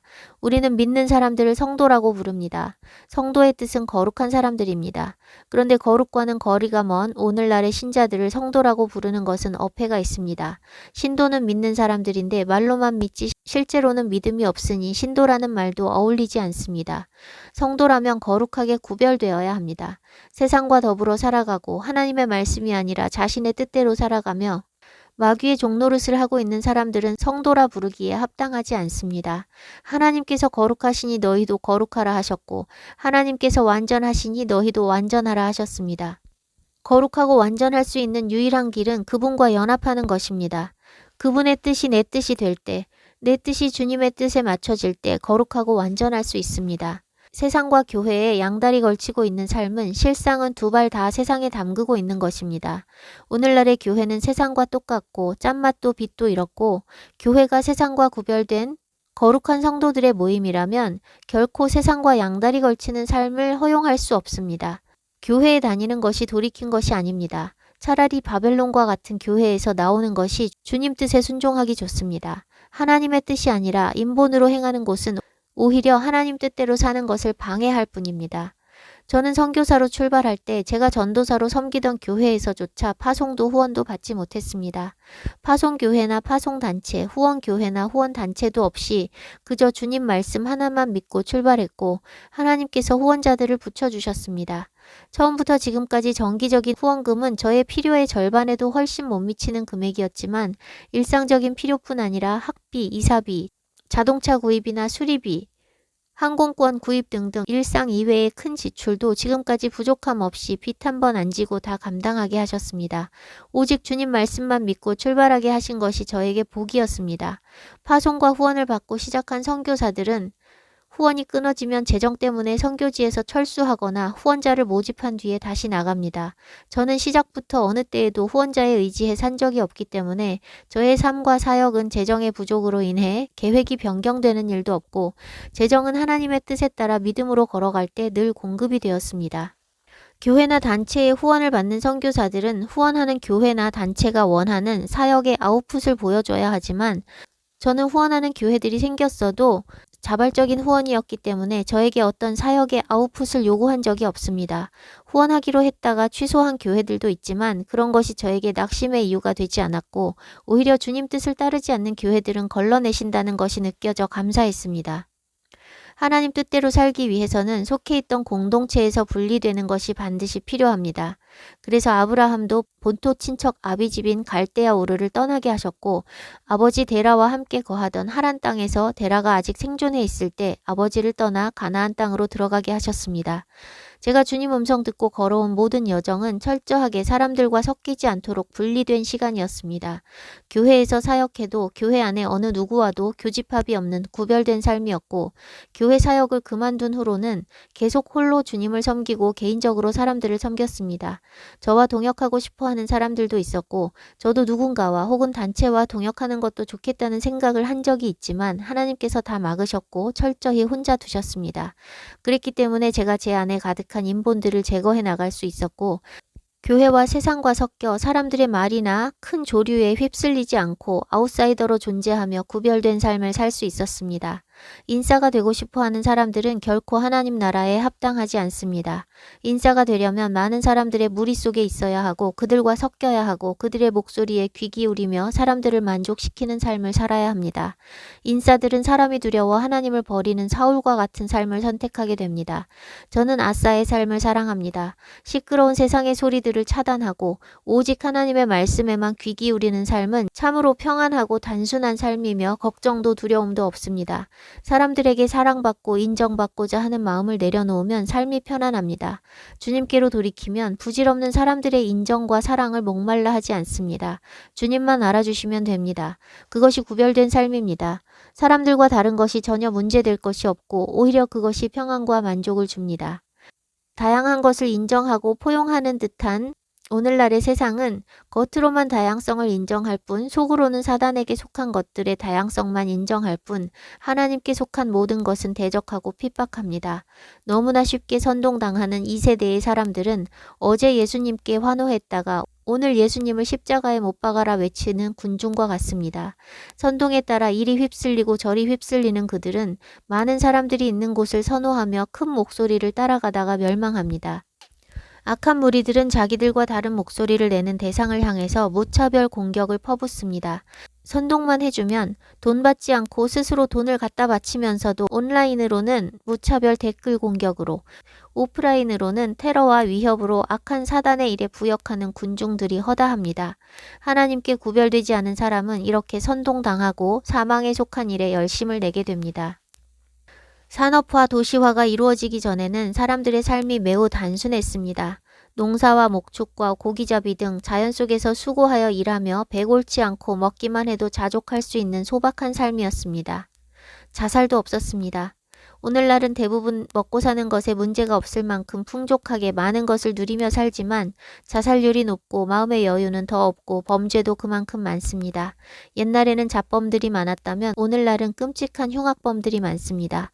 육의 욕구를 충족시킴으로써 사람이 만족하고 행복하게 된다면 오늘날에는 자살도 없고 범죄도 없어야 하는데 어느 때보다도 풍요롭고 살기 편한 오늘 이 시대에 흉악한 범죄가 창궐하고 자살은 10대에서 노인에 이르기까지 계속 증가하고 있습니다. 만족을 줄 수 없을 뿐 아니라 잠시 후면 다 사라질 땅의 것들을 쫓아가고 획득하고 이루는 일에 전 생애를 다 바치고 있는 것이 대다수의 사람들의 모습입니다. 사단이 노리는 것이 바로 그런 것입니다. 땅의 삶에 집착하고 땅의 것을 쫓고 하늘에 눈 돌리지 않고 그렇게 살다 망하도록 사단이 주는 미끼를 덥석덥석 물며 사단이 놓은 덫에 걸려 현실의 삶을 벗어나지 못하고 살아가는 사람들의 모습을 보면 너무나 안타깝습니다. 잠깐의 욕망을 위해 영혼을 희생하는 것은 참 어리석은 일입니다. 육체의 욕망을 충족시키는 것은 만족을 줄 수 없습니다. 가져도 가진 것으로 인해 감사하는 것이 아니라 더 가져야 할 것들이 보이고 이루고 이루어도 더 이루어야 할 것들이 보이고 누리고 누려도 더 누려야 할 것들이 보입니다. 만족이 없기 때문입니다. 땅의 것을 바라보고 육체로서만 살아가면 개인의 내면이나 사회나 탐욕과 죄로 가득해질 수밖에 없습니다. 육의 욕구를 따라 살면 영을 소멸시켜 우리를 완전히 육체가 되게 합니다. 시편 49편 20절 존귀하나 깨닫지 못하는 사람은 멸망하는 짐승 같도다. 하나님의 형상으로 존귀하게 지어진 영적인 존재가 영을 소멸시키고 육으로만 사는 것은 멸망하는 짐승과 같습니다. 창세기 6장 4절은 사람이 육신이라고 말씀합니다. 4절을 직역하면 내 영이 영원히 사람 안에 거하지 않을 것이다. 그가 육신이기 때문이다. 그의 날들이 120년이 될 것이다 입니다. 이것은 사람의 수명이 120년이 될 것을 말씀하시는 것이 아니라 앞으로 120년 후에 심판하실 것을 말씀하시는 것입니다. 그 점에서 하나님께서 영원히 사람과 함께 하시지 않는다고 말씀하신 것입니다. 그런데 이 심판의 말씀의 앞뒤로 하나님의 아들들과 사람의 딸들의 결합과 그 자손 네피림의 이야기가 나오고 있습니다. 이 심판은 앞서 언급한 것처럼 불법적인 결합과 밀접한 관계가 있습니다. 혹자들은 노아의 때에 구원받을 수 있는 순수 인간이 노아 가족 8명밖에 없었고 그 나머지는 다 순수한 인간이 아니었기 때문에 멸망했다고 말하는데 그렇지 않습니다. 그 불법한 결합이 분명히 존재했지만 그런 반신반인인 존재들만 있어서 구원받지 못한 것이 아니라는 것을 성경이 증거하고 있습니다. 하나님께서는 사람들을 구원하기 원하셨고 그들을 기다리셨습니다. 베드로전서 3장 20절 그들은 전에 노아의 날 방주를 준비할 동안 하나님이 오래 참고 기다리실 때에 복종하지 아니하던 자들이라 방주에서 물로 말미암아 구원을 얻은 자가 몇 명뿐이니 겨우 8명이라. 모두 멸망시키기로 작정하시고 구원할 계획이 없으셨다면 기다리실 필요가 없었습니다. 천사와 사람의 결합으로 태어난 네피림들도 존재했지만 순수한 사람으로서 타락한 사람들이 절대 다수였고 그들은 타락한 것이지 순수 인간이 아닌 것이 아닙니다. 천사와 사람의 불법적인 결합에는 네피림이 태어났다는 것보다 더 본질적인 심각한 문제가 있습니다. 하나님의 뜻은 사람이 범죄함으로 받게 된 저주를 달게 받는 과정을 통해서 하나님께로 돌이키게 하는 것에 있는데 그 불법적인 결합의 배후에 있는 사단의 목적은 사람들이 땅에서 영원히 살고 땅의 쾌락을 쫓고 그 저주를 극복하고 땅에서 잘 먹고 잘 살 수 있는 길을 계속 제공하여 땅에서 하나님처럼 강해지고 땅에서 지상 낙원을 건설하게 하는 것에 있습니다. 그것이 사람들로 하여금 하나님 나라로 눈 돌리지 못하게 하는 길이기 때문입니다. 천사들과의 결합과 천사들이 준 지혜를 가지고 저주 아래 놓인 땅에서의 삶을 인본으로 극복하며 살아가는 것이 본질적인 문제이고 심각한 타락입니다. 그것은 하나님께로 돌이키는 것을 거부하고 육신으로 땅에서 영원히 살고자 하는 것입니다. 죄로 인해 하나님께서 내리시는 저주와 형벌의 목적은 언제나 하나님께로 돌이키는 것에 있는데 타락한 죄인들은 형벌을 달게 받지 않고 그것을 피해 다른 삶을 모색합니다. 죄에 죄를 더하고 악에 악을 더하는 것입니다. 그 본질이 이사야 말씀에 잘 나타나 있습니다. 이사야 9장 8절에서 10절 주께서 야곱에게 말씀을 보내시며 그것을 이스라엘에게 임하게 하셨은즉 모든 백성 곧 에브라임과 사마리아 주민이 알 것이오늘 그들이 교만하고 완악한 마음으로 말하기를 벽돌이 무너졌으나 우리는 다듬은 돌로 쌓고 뽕나무들이 찍혔으나 우리는 백향목으로 그것을 대신하리라 하는도다. 하나님께서 어떤 형벌과 저주를 내리셔도 우리는 그것에 대한 대책을 세워 살아내겠다 하는 것입니다. 저주와 형벌을 달게 받지 않고 인본으로 해결하여 땅에서 영원한 나라를 건설하고자 하는 본질적인 악이 사단에 의해 세대를 거듭하여 사람들에게 계속 이어지고 있습니다. 재앙이 임하면 회개를 하는 것이 아니라 그 재앙에서 살아남을 길을 모색하게 하는 것이 사단의 짓입니다. 홍수로 온 땅을 멸하는 심판이 다시 있지는 않았지만 하나님께서는 국지적인 심판에 물을 여전히 사용하고 계십니다. 그리고 그런 비 피해와 쓰나미 등의 재앙이 올 때 사람들은 회개를 하는 대신 피해를 막기 위한 인본적인 방비책들을 강구하고 있습니다. 창세기 6장 5절 사람의 죄악이 세상에 가득함과 그의 마음으로 생각하는 모든 계획이 항상 악할 뿐임을 보시고 여기서 계획이라고 번역된 단어는 히브리어로 예제르입니다. 모양을 만들다, 부어 만들다라는 뜻의 야짜르라는 동사에서 나온 것으로 원래 뭔가를 부어 만들기 위한 틀, 프레임을 말하고 거기서 생각, 계획이라는 뜻이 나온 것입니다. 틀이 동그라면 그 틀에 부어 만든 모든 것은 동그란 모양이 됩니다. 우리가 말하고 행하는 모든 것은 우리 생각에서 비롯됩니다. 생각이 곧 프레임입니다. 생각이 좌로 향해 있으면 좌에 속한 말과 행동이 나오며 생각이 우로 향해 있으면 우에 속한 말과 행동이 나옵니다. 사람들 안에 그 생각과 계획이 땅에 꽂혀 있으면 땅에 속한 말과 행동이 나오고 추구하는 모든 것이 땅에 속한 것입니다. 하나님을 생각하고 하나님 말씀을 생각하는 사람은 입만 열면 하나님과 말씀이 나오고 돈에 꽂혀 있으면 입만 열면 돈 얘기가 나오고 드라마에 꽂혀 있으면 드라마 얘기만 합니다. 그 생각하는 바가 하늘에 있느냐 땅에 있느냐에 따라 말하고 행동하고 추구하고 이루는 모든 것이 달라집니다. 타락하기 전에는 하늘과 땅이 분리되지 않았었고 하나님께서 사람과 함께 거하셨지만 범죄로 인해 하늘과 땅, 위의 것과 땅의 것이 분리되었기 때문에 하늘의 것과 땅의 것을 같이 취할 수 없습니다. 우리는 둘 중에 하나를 선택해야 합니다. 하늘이냐 땅이냐, 영원이냐 잠깐이냐, 영생이냐 육신의 목숨이냐, 하나님이냐 사단이냐, 보이지 않는 것이냐 보이는 것이냐 등등 두 가지는 언제나 반대편에 있기 때문에 한 가지를 선택하면 다른 한 가지는 희생됩니다. 하늘에 속한 영원하고 참된 것을 바라보면 땅의 것을 희생하고 포기해야 하고 땅의 것을 원하면 하늘의 것이 희생될 수밖에 없습니다. 하나님께서는 사람의 생각, 사람 내면의 프레임이 항상 악한 것을 보시고 모든 피조물을 다 지면에서 쓸어버리기로 하셨습니다. 6장에는 땅이라는 단어가 계속해서 반복됩니다. 1절 사람이 땅 위에 번성하기 시작할 때 4절 당시에 땅에는 네피림이 있었고 6절 땅 위에 사람 지으셨음을 한탄하사 11절 그때에 온 땅이 하나님 앞에 부패하여 포악함이 땅에 가득한지라 12절 하나님이 보신즉 땅이 부패하였으니 이는 땅에서 모든 혈육 있는 자의 행위가 부패함이었더라. 13절 하나님이 노아에게 이르시되 모든 혈육 있는 자의 포악함이 땅에 가득하므로 그 끝날이 내 앞에 이르렀으니 내가 그들을 땅과 함께 멸하리라. 17절 내가 홍수를 땅에 일으켜 무릇 생명의 기운이 있는 모든 육체를 천하에서 멸절하리니 땅에 있는 것들이 다 죽으리라. 사람의 범죄로 온 땅이 저주 아래 놓이고 온 땅의 피조물이 함께 멸망하게 되었습니다. 계속해서 땅을 말씀하시는데 땅과 땅의 피조물은 하나님께서 사람에게 통치권을 주셨기 때문에 땅의 대표는 사람이며 땅은 곧 사람을 의미합니다. 하나님이 하늘이고 사람이 땅입니다. 성경은 하늘과 땅이 하나였는데 분리되었다가 다시 하나가 되는 큰 그림을 보여주고 있습니다.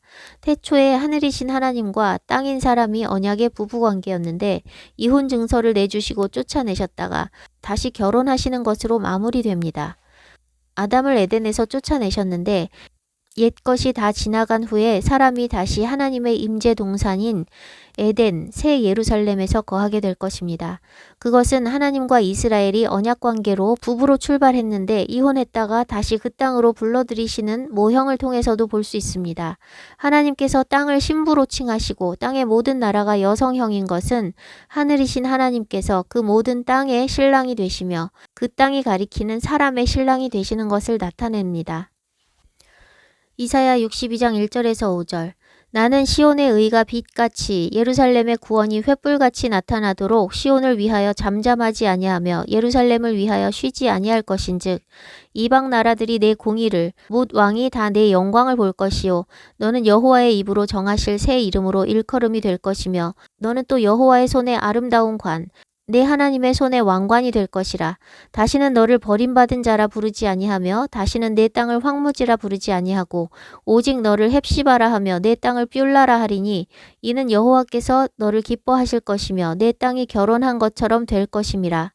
마치 청년이 처녀와 결혼함 같이 내 아들들이 너를 취하겠고 신랑이 신부를 기뻐함 같이 내 하나님이 너를 기뻐하시리라.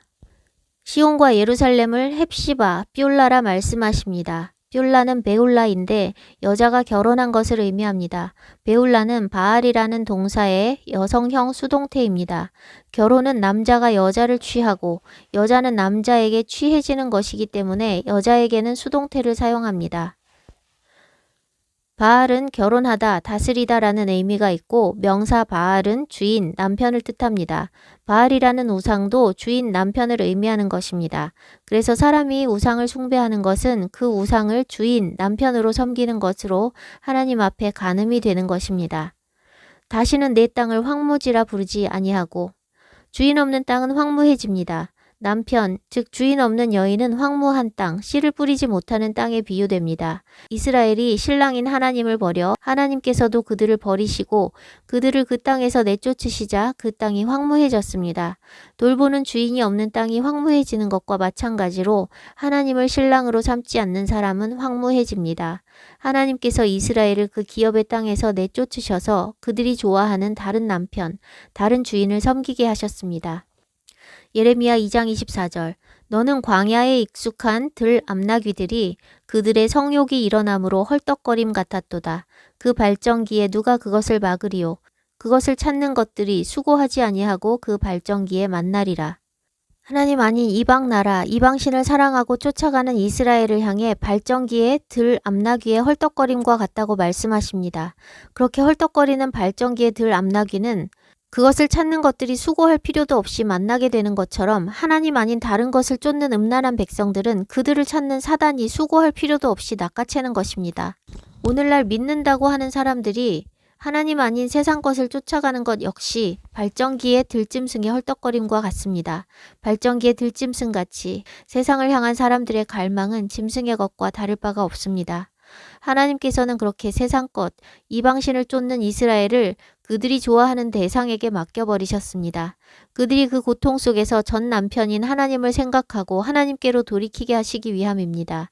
하나님만이 참되시고 그들을 사랑하시는 남편이시라는 것을 깨닫게 하시기 위해서 그들이 좋아하던 세상 남편 아래에 압제받게 하신 것입니다. 하나님만이 우리의 참 남편이시고 우리에게 만족을 주실 수 있으며 우리가 남편, 주인으로 삼는 모든 우상은 우리를 고통스럽게 합니다. 앞서 언급한 것처럼 남편을 의미하는 바알은 동시에 주인이라는 뜻도 있어서 성경적으로 남편은 아내의 주인입니다. 그리고 남편은 땅에서 하나님 아버지 예수 그리스도의 모형입니다. 창세기 3장에서 하나님께서 하와에게 너는 남편을 원하고 남편은 너를 다스릴 것이니라 하셨으니 아내는 남편의 다스림을 받는 존재입니다. 바울은 아내들이여 자기 남편에게 복종하기를 주께 하듯 하라 라고 명합니다. 아내는 남편의 권위 아래 다스림 받는 것이 성경적인 것입니다. 그런데 오늘날 세상은 인본적인 남녀 평등의 기치 아래 남편과 아내의 역할이나 지위의 구별을 없앴고 성경의 가르침을 거스르는 관계가 되어버렸습니다. 성경적으로 이혼은 남편이 아내를 쫓아내는 것이며 아내가 남편을 버릴 수 없습니다. 남편이 주인이기 때문입니다.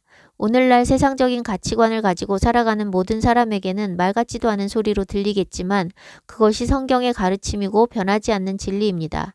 성경적으로 아내는 남편에게 복종해야 하고 남편의 다스림 아래 있어야 하는데 안타깝게도 현실에서는 남편에게 복종하는 아내들이 드물고 복종하고 싶을 만한 남편도 거의 존재하지 않습니다. 남녀 평등이 외쳐지고 있고 아내들도 남편과 똑같이 밖에서 일하며 돈을 벌고 남편보다 더 많은 역할을 가정에서 감당하고 있기 때문에 아내가 남편의 권위 아래 들어가기 어려운 사회 시스템이 되었지만 현실이 어떻든 성경은 아내에게 복종하라고 복종하라고 명합니다. 남편이 성품이 좋고 가장답다면 존경하고 복종하기 쉽겠지만 그런 남편에게만 복종하라고 하신 것이 아닙니다. 남편에게 복종하라 명하셨을 뿐입니다. 하나님의 명령은 남편의 어떠함과 관계없이 순종해야 하는 것입니다. 남편의 성품이 형편없어도 돈을 못 벌어와도 바람을 피워도 아내는 남편을 업신여기거나 버려선 안 됩니다. 자신을 괴롭게 하는 그 남편은 자신이 선택한 남편이며 언약으로 맺어진 관계이니 부족한 점이 있어도 남편으로 주인으로 섬기는 것이 하나님 말씀에 순종하는 것입니다.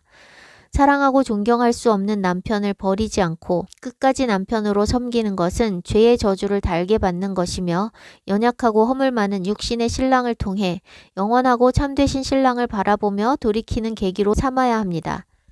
참으로 육신의 신랑은 땅에서 잠시 함께하는 신랑일 뿐 우리의 영원하고 참된 신랑은 예수님 한 분뿐이십니다.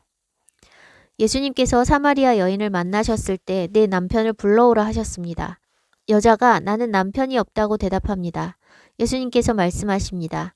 내가 남편이 없다 하는 말이 옳도다. 너에게 남편 5이 있었고 지금 있는 자도 내 남편이 아니니 내 말이 참되도다. 여자에게 남편이 5이나 있었고 지금도 한 남자가 있어 총 6명의 남자가 있었습니다. 6은 사람의 숫자입니다. 여자는 남편에게서 만족을 얻고자 계속해서 남편을 가졌지만 그 어느 누구도 여자에게 만족을 주지 못했습니다. 그러니 같이 사는 남자가 있어도 남편이라 하지 않습니다. 그때 예수님께서 그 여인에게 7번째 남자로 등장하십니다. 참되고 영원하시고 유일한 신랑 예수님께서 그 여인의 목마름을 채워줄 완전하신 남편으로 등장하신 것입니다. 물 길러온 여인에게 남편 불러오라 하신 것은 그냥 하신 말씀이 아닙니다. 육신의 목마름을 해결하기 위해 물이 필요하듯이 영혼의 목마름을 해결하기 위해 남편이 필요한데 그 목마름은 육신의 남편이 해결해 줄 수 있는 것이 아니라는 것을 가르치시는 것입니다. 오직 하늘의 신랑 예수와만이 우리의 참된 신랑으로서 우리의 목마름을 해결해 주실 수 있습니다. 내가 줄 물을 마시는 자는 결코 목마르지 않으리라 하셨습니다. 육신의 남편은 아내들을 목마르게 하고 목마른 아내들은 옷 사고 명품으로 치장하고 맛있는 음식 사 먹고 친구 만나 수다 떠는 등 여러 가지 방식으로 목마름을 해결하려 하지만 오직 주님께서 주시는 물만이 우리의 갈증을 해결할 수 있습니다.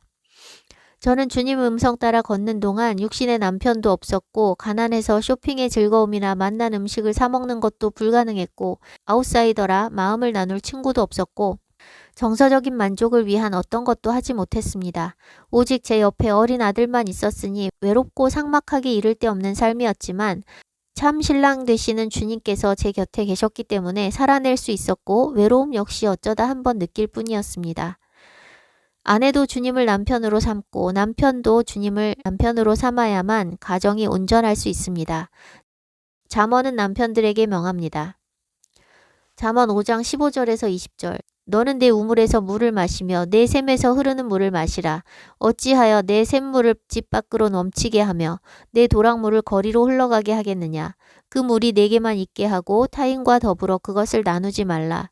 내 샘으로 복되게 하라. 내가 젊어서 취한 아내를 즐거워하라. 그는 사랑스러운 암사슴 같고 아름다운 암노루 같으니 너는 그의 품을 항상 족하게 여기며 그의 사랑을 항상 연모하라. 내 아들아 어찌하여 음녀를 연모하겠으며 어찌하여 이방 계집의 가슴을 안겠느냐.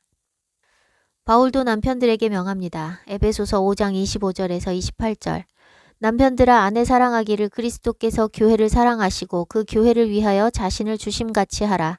이는 곧 물로 씻어 말씀으로 깨끗하게 하사 거룩하게 하시고 자기 앞에 영광스러운 교회로 세우사 티나 주름 잡힌 것이나 이런 것들이 없이 거룩하고 흠이 없게 하려 하심이라.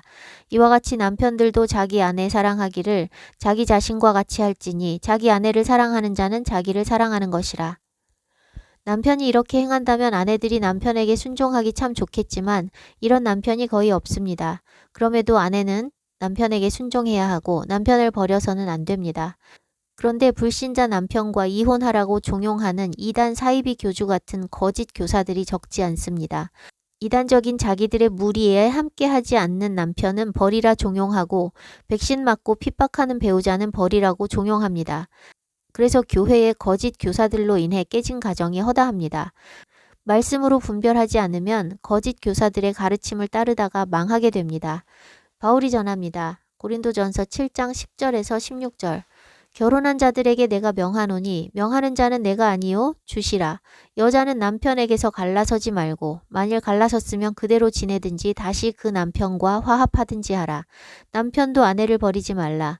그 나머지 사람들에게 내가 말하노니 이는 주의 명령이 아니라 만일 어떤 형제에게 믿지 아니하는 아내가 있어 남편과 함께 살기를 좋아하거든 그를 버리지 말며 어떤 여자에게 믿지 아니하는 남편이 있어 아내와 함께 살기를 좋아하거든 그 남편을 버리지 말라.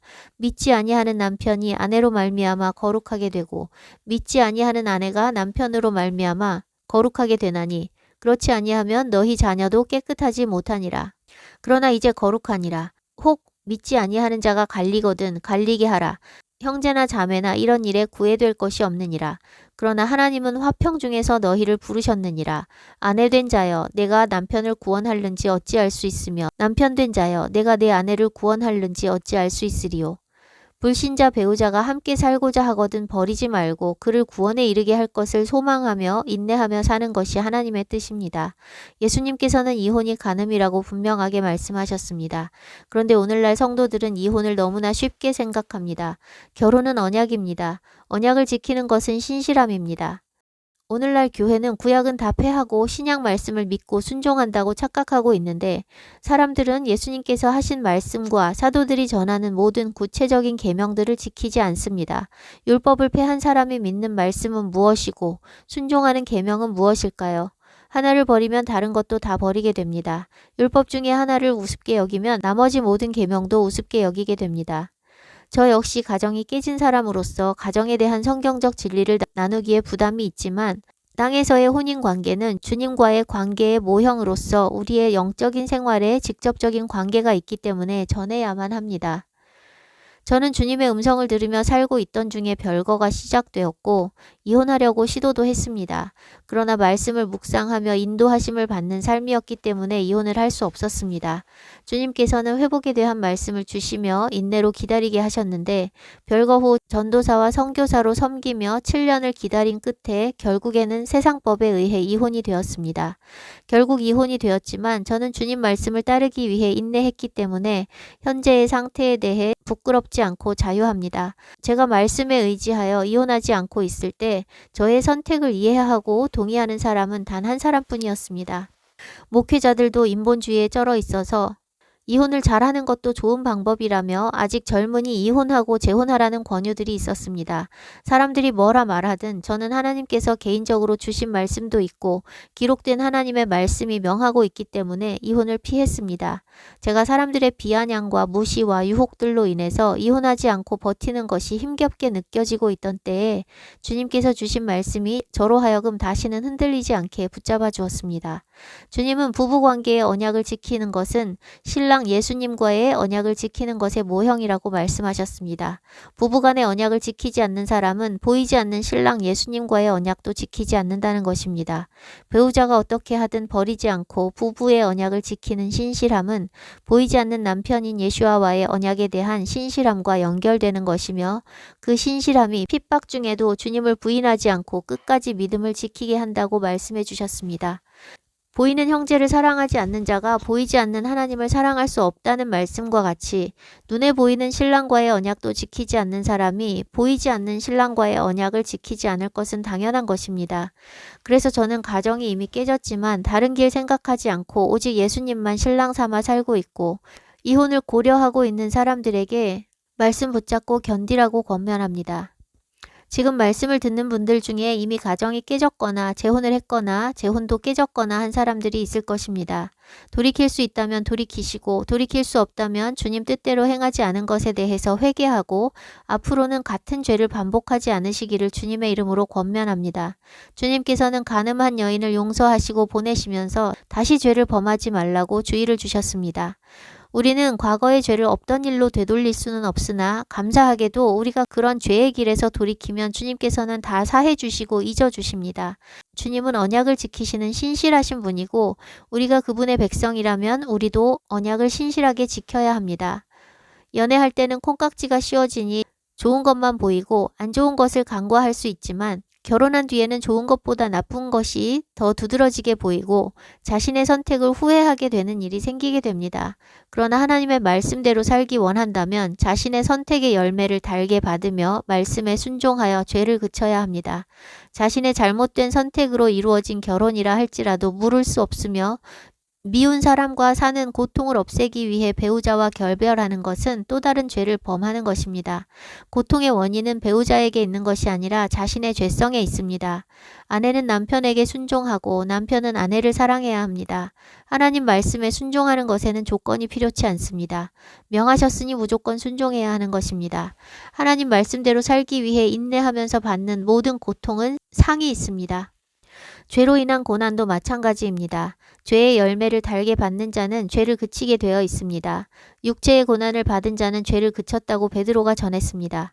자기 죄로 인한 고난을 받아들이고 감당한 자라야 주를 위한 고난도 받을 수 있습니다.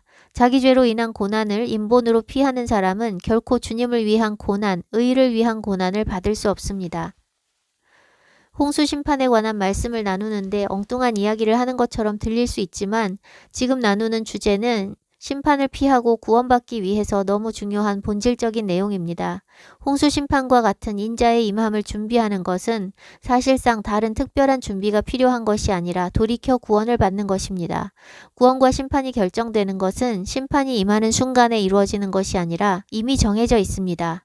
구원받은 백성은 이미 심판에서 면제되었고 구원받지 못한 백성은 예정된 대로 심판으로 들어가는 것입니다. 사람들은 심판의 때에 결정되는 것으로 착각하고 그때에 맞춰 뭔가를 준비하면 된다고 생각하는데 결코 그렇지 않습니다. 모든 사람에게 심판이 예정되어 있고 돌이킨 자들만 그 심판에서 면함을 얻는 것이니 심판이 임하기 전에 돌이켜야만 구원을 받는 것입니다. 지금까지 나눈 모든 것은 이 땅에서 일어나는 일들이 사단의 계획 아래서 진행되어 온 것이며 겉으로 보이는 것과 다른 사악한 관계가 있다는 것을 알리기 위함입니다. 보이는 물질 세계의 포커스에서 사는 삶은 사단의 덫에 확실하게 빠져들어간 것입니다.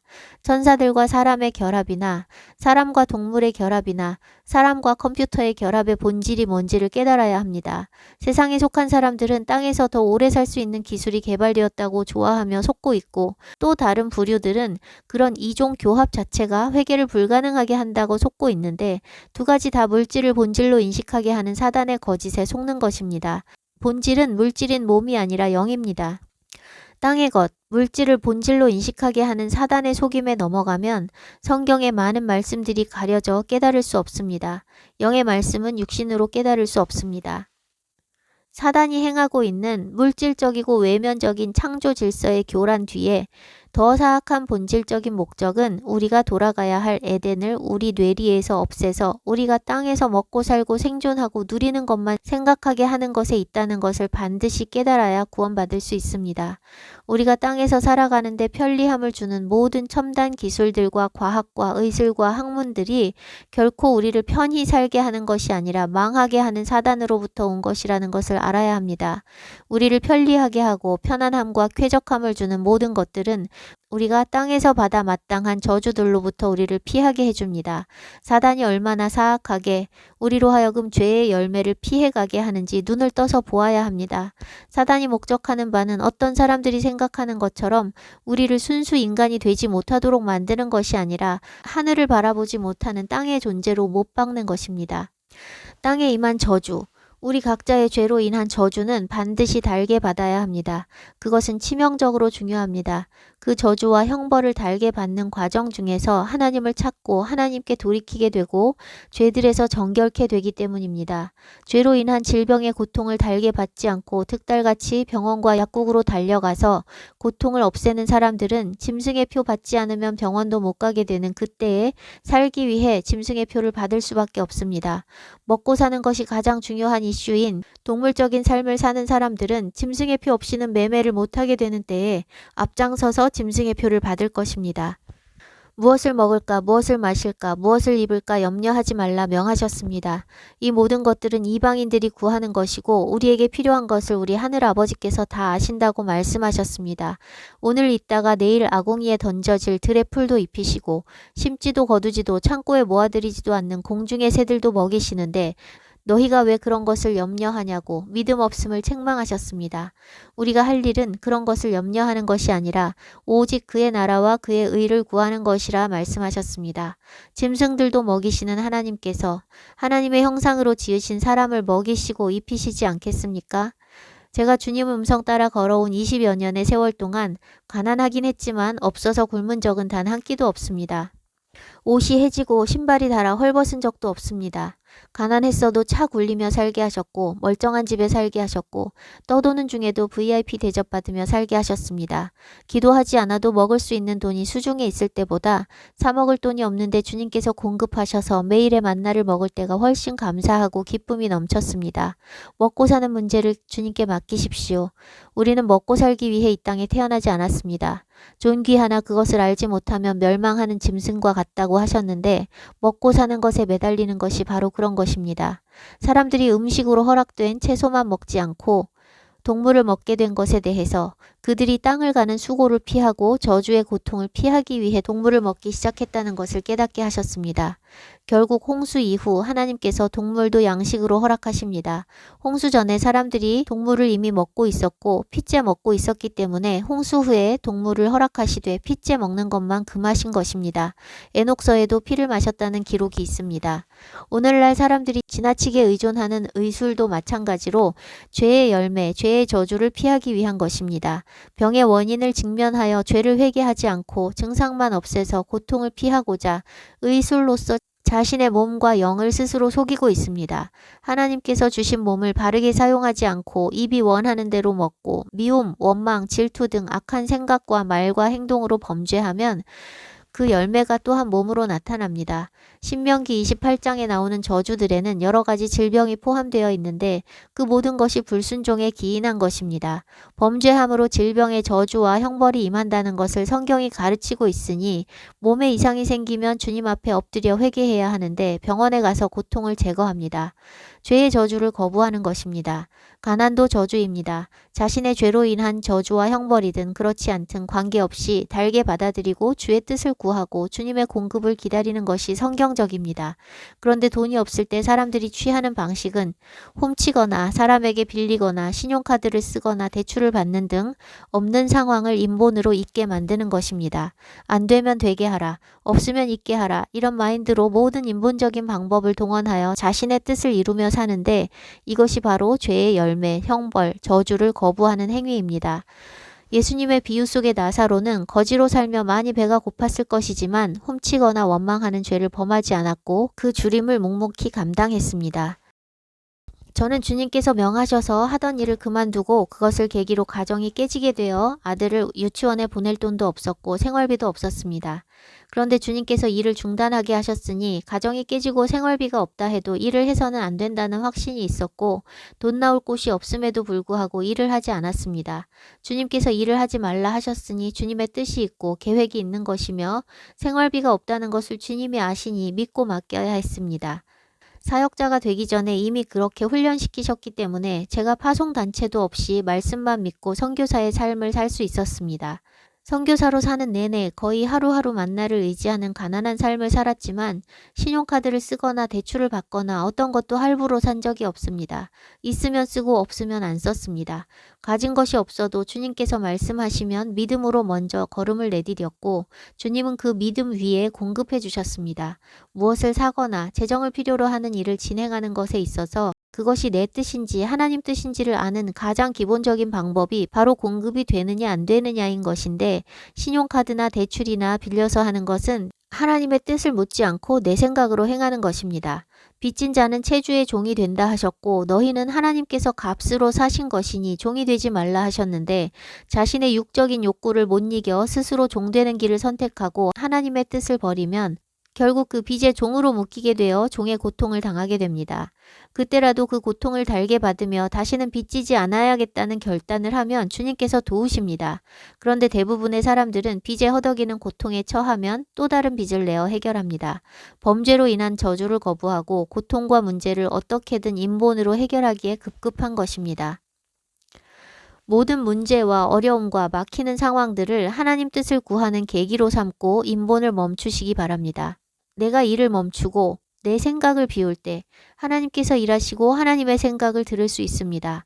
하나님은 내가 원하는 대로 일해주시는 종이 아닙니다. 하나님은 하나님께 주권을 맡기는 사람에게 그분의 길을 보여주시고 도우시고 은혜 베푸십니다. 하나님 음성 듣고 일을 시작했어도 하다 보면 인본이 들어가게 됩니다. 저는 제가 주님 뜻대로 시작한 일을 하는 과정 속에서도 삐그덕거리는 일이 생기면 잠시 내려놓는 시간을 가집니다. 삐그덕거리는 것은 뭔가 돌아봐야 할 문제가 있다는 것을 보여주시는 사인이기 때문에 일단 정지하고 주님 뜻을 구하다 보면 제가 하나님을 위해서 하고 있는 일이 하나님보다 앞서서 주객이 전도되어 있는 것을 보곤 합니다. 그럼 다시 마음을 주님께 모으고 평안이 올 때까지 일을 진행하지 않습니다. 성령으로 시작한 일이 육으로 마무리되지 않게 하기 위해 계속해서 주님의 뜻을 구하며 걸어야 합니다. 일이 얼마나 진행이 됐든 주님께서 멈추라 하시면 저는 멈출 준비가 되어 있습니다. 그 어떤 것도 주님의 말씀보다 중요한 것은 없기 때문입니다. 그것이 주님 뜻대로 사는 삶입니다. 인본은 비우고 비워도 또 생기는 것이기 때문에 주님 뜻대로 걷기 시작한 길에서도 계속해서 돌아보지 않으면 자신도 모르게 다른 길로 가게 됩니다. 매일 매순간 주님의 뜻을 구하며 주님 뜻에 자신의 뜻을 굴복시키는 것이 중요합니다. 저는 계속해서 돌이켜야 한다는 것을 외치고 있는데 돌이킨다는 것이 구체적으로 어떤 것인지 많은 사람들이 깨닫지 못하고 있습니다. 그래서 몇 년째 동일한 메시지를 외치고 있습니다. 세상에 한 발을 둔 채 말씀 읽고 기도하는 것으로 돌이켰다고 착각하는 사람들이 많은데 돌이킴은 그렇게 간단한 것이 아닙니다. 말씀 읽고 기도하고 헌금하는 등의 행위로 경건의 모양을 갖추는 것은 어렵지 않으나 그것은 어디까지나 모양일 뿐입니다. 물론 그것조차 하지 못하는 사람들이 많이 있지만 돌이킬 의지조차 없는 그런 사람들에 대해서는 할 말이 없습니다. 다만 돌이키고 주님 뜻대로 살고자 하는 마음이 있다면 최소한의 종교 행위로 구원받았다 착각해서는 안 됩니다. 돌이킨다는 것은 이전의 삶의 방식을 다 버리고 완전히 새로운 방식, 철저히 하나님의 말씀대로 사는 것을 의미합니다. 늘 하는 교과서 같은 말을 반복하는 것이지만 또 이야기하는 이유는 그것이 심판을 피하고 구원받을 수 있는 유일한 길이기 때문입니다. 세상 사람들이 하는 모든 방식대로 살아가며 양다리 걸치는 삶으로는 결코 구원을 이룰 수 없습니다. 양다리는 최소한의 행위만 하나님께 드리는 삶입니다. 그것으로 구원받을 수 있다면 많은 사람들이 쉽게 구원받을 것이고 좁은 문, 좁은 길로 가라 하지 않으셨을 것입니다. 하나님은 우리에게 최소한만 받으실 분이 아니라 전부를 받으시기에 합당하신 분이십니다. 자기의 목숨보다 하나님을 더 사랑해야만 하나님 나라에 합당하다 말씀하셨습니다. 무슨 일을 하든 자기가 원하는 대로 자기 생각대로 하고 형편에 맞지 않는 지출을 위해 빚지고 할부 대출을 아무렇지 않게 하고 복지에 의존하며 매일 TV나 유튜브에 시간을 쏟고 먹고 싶은 대로 먹고 놀러 다니고 싶은 대로 놀러 다니면서 하나님 말씀대로 살고 있다고 자신을 속이지 마십시오. 가난하고 어려운 사람 돕지 않고 이스라엘과 믿음의 형제들을 돕지 않고 감사와 절기 예물도 드리지 않고 11조만 겨우겨우 드리면서 재정을 하나님 뜻대로 사용하고 있다고 자신을 속이지 마십시오. 재정을 주께 드리는 것은 생존을 주께 맡기는 것과 직결된 것이기 때문에 반드시 뛰어넘어야 하는 구원의 필수 요건입니다. 많이 가진 자든 적게 가진 자든 천국은 가진 것을 다 팔아야 살 수 있는 것입니다. 삶에 찾아오는 고통을 인본으로 없애려 하지 마십시오. 고통은 생명의 물을 길어 올리는 마중물입니다. 애굽에서의 극심한 고통이 있었기 때문에 출애굽이 있었고 약속의 땅을 기업으로 받게 되었습니다. 홀로코스트가 있었기 때문에 2000년 넘게 나라 없이 떠돌던 이스라엘 백성이 다시 그들의 기업을 되찾을 수 있었습니다. 극심한 고통은 하나님의 구원을 간절히 바라며 부르짖게 합니다. 그리고 구원을 간절히 바라고 주의 이름을 부르는 자에게 구원이 임합니다. 급하게 해결하는 방법, 하나님의 도우심을 기다리지 않고 인본적인 방법으로 행하는 것은 이를 더욱 그르치고 주님으로부터 더욱 멀어지게 합니다. 모든 인본을 멈추고 잠잠히 주님 앞에 머무는 시간을 가지십시오. 뭘 하려 하지 말고 하던 일을 멈추고 머무르십시오. 우리의 일이 끝나야 하나님께서 일하실 수 있습니다. 혈루증 걸린 여인이 수많은 의원들을 찾아다니며 돈도 다 탕진하고 몸도 상해서 더 이상은 아무것도 할 수 없었을 때에야 여인은 주님을 만날 수 있었습니다. 돈 쏟아붓고 온갖 치료 방법을 다 동원해도 낫지 못한 병이 주님의 옷자락만으로 나았습니다. 만유의 주, 여호와 라파, 치유의 하나님, 여호와 니시, 승리의 하나님을 믿으십니까? 주님의 옷자락만도 못한 세상의 전문가, 세상 지식, 세상 기술에 가진 것 다 쏟아부으며 만신창이가 되는 길에서 돌이켜 주님의 옷자락을 만지시기 바랍니다. 세상의 산의 진미를 찾아다니지 말고 주님 상에서 떨어지는 빵 부스러기를 취하시기 바랍니다. 명품, 명차, 크고 좋은 집 구하지 말고 하늘의 영원한 처소를 사모하며 광야에서 함께 하시는 하나님을 만나시기 바랍니다. 광야길 40년 동안에 굶지도 않고 옷과 신발이 떨어지지도 않고 해와 달이 그들을 상하게 하지 못했습니다. 주님을 의지하면 주님께서 다 책임지십니다. 믿어본 사람만 주님이 믿을 만한 분임을 경험합니다. 믿어보십시오. 주님을 믿어보십시오. 밤이 새도록 수고해도 소득이 없었지만 맨날 고기 잡던 어부 베드로가 고기 한번 잡아보지 않으신 목수 예수님의 말씀에 의지하여 그물을 내렸을 때 그물이 찢어지도록 고기가 잡혔습니다. 그리고 그 말씀에 순종한 베드로는 고기 잡는 어부가 아니라 사람 낚는 어부가 되었습니다. 의사, 변호사, 세무사, 교사, 상담가 등등 세상의 전문가들이 가득하지만 그들의 모든 지식을 다 동원해도 예수님의 한마디 말씀의 지혜와 견줄 수 없습니다. 먹고 마시고 말하고 행하는 모든 것을 주님의 말씀에 근거하여 주님의 영광을 위해 하십시오. 주님을 위해 살아야 주님을 위해 죽을 수도 있습니다. 평생 자신을 위해서 살다가 주님 위해 죽는 일은 일어나지 않습니다. 주님께서 속히 오십니다. 그리고 주님 오시기 전에 우리는 믿음의 시험대 앞에 서게 됩니다. 지금 곧 돌이켜 남은 시간을 주님 앞에 사시기를 주님의 이름으로 축원합니다.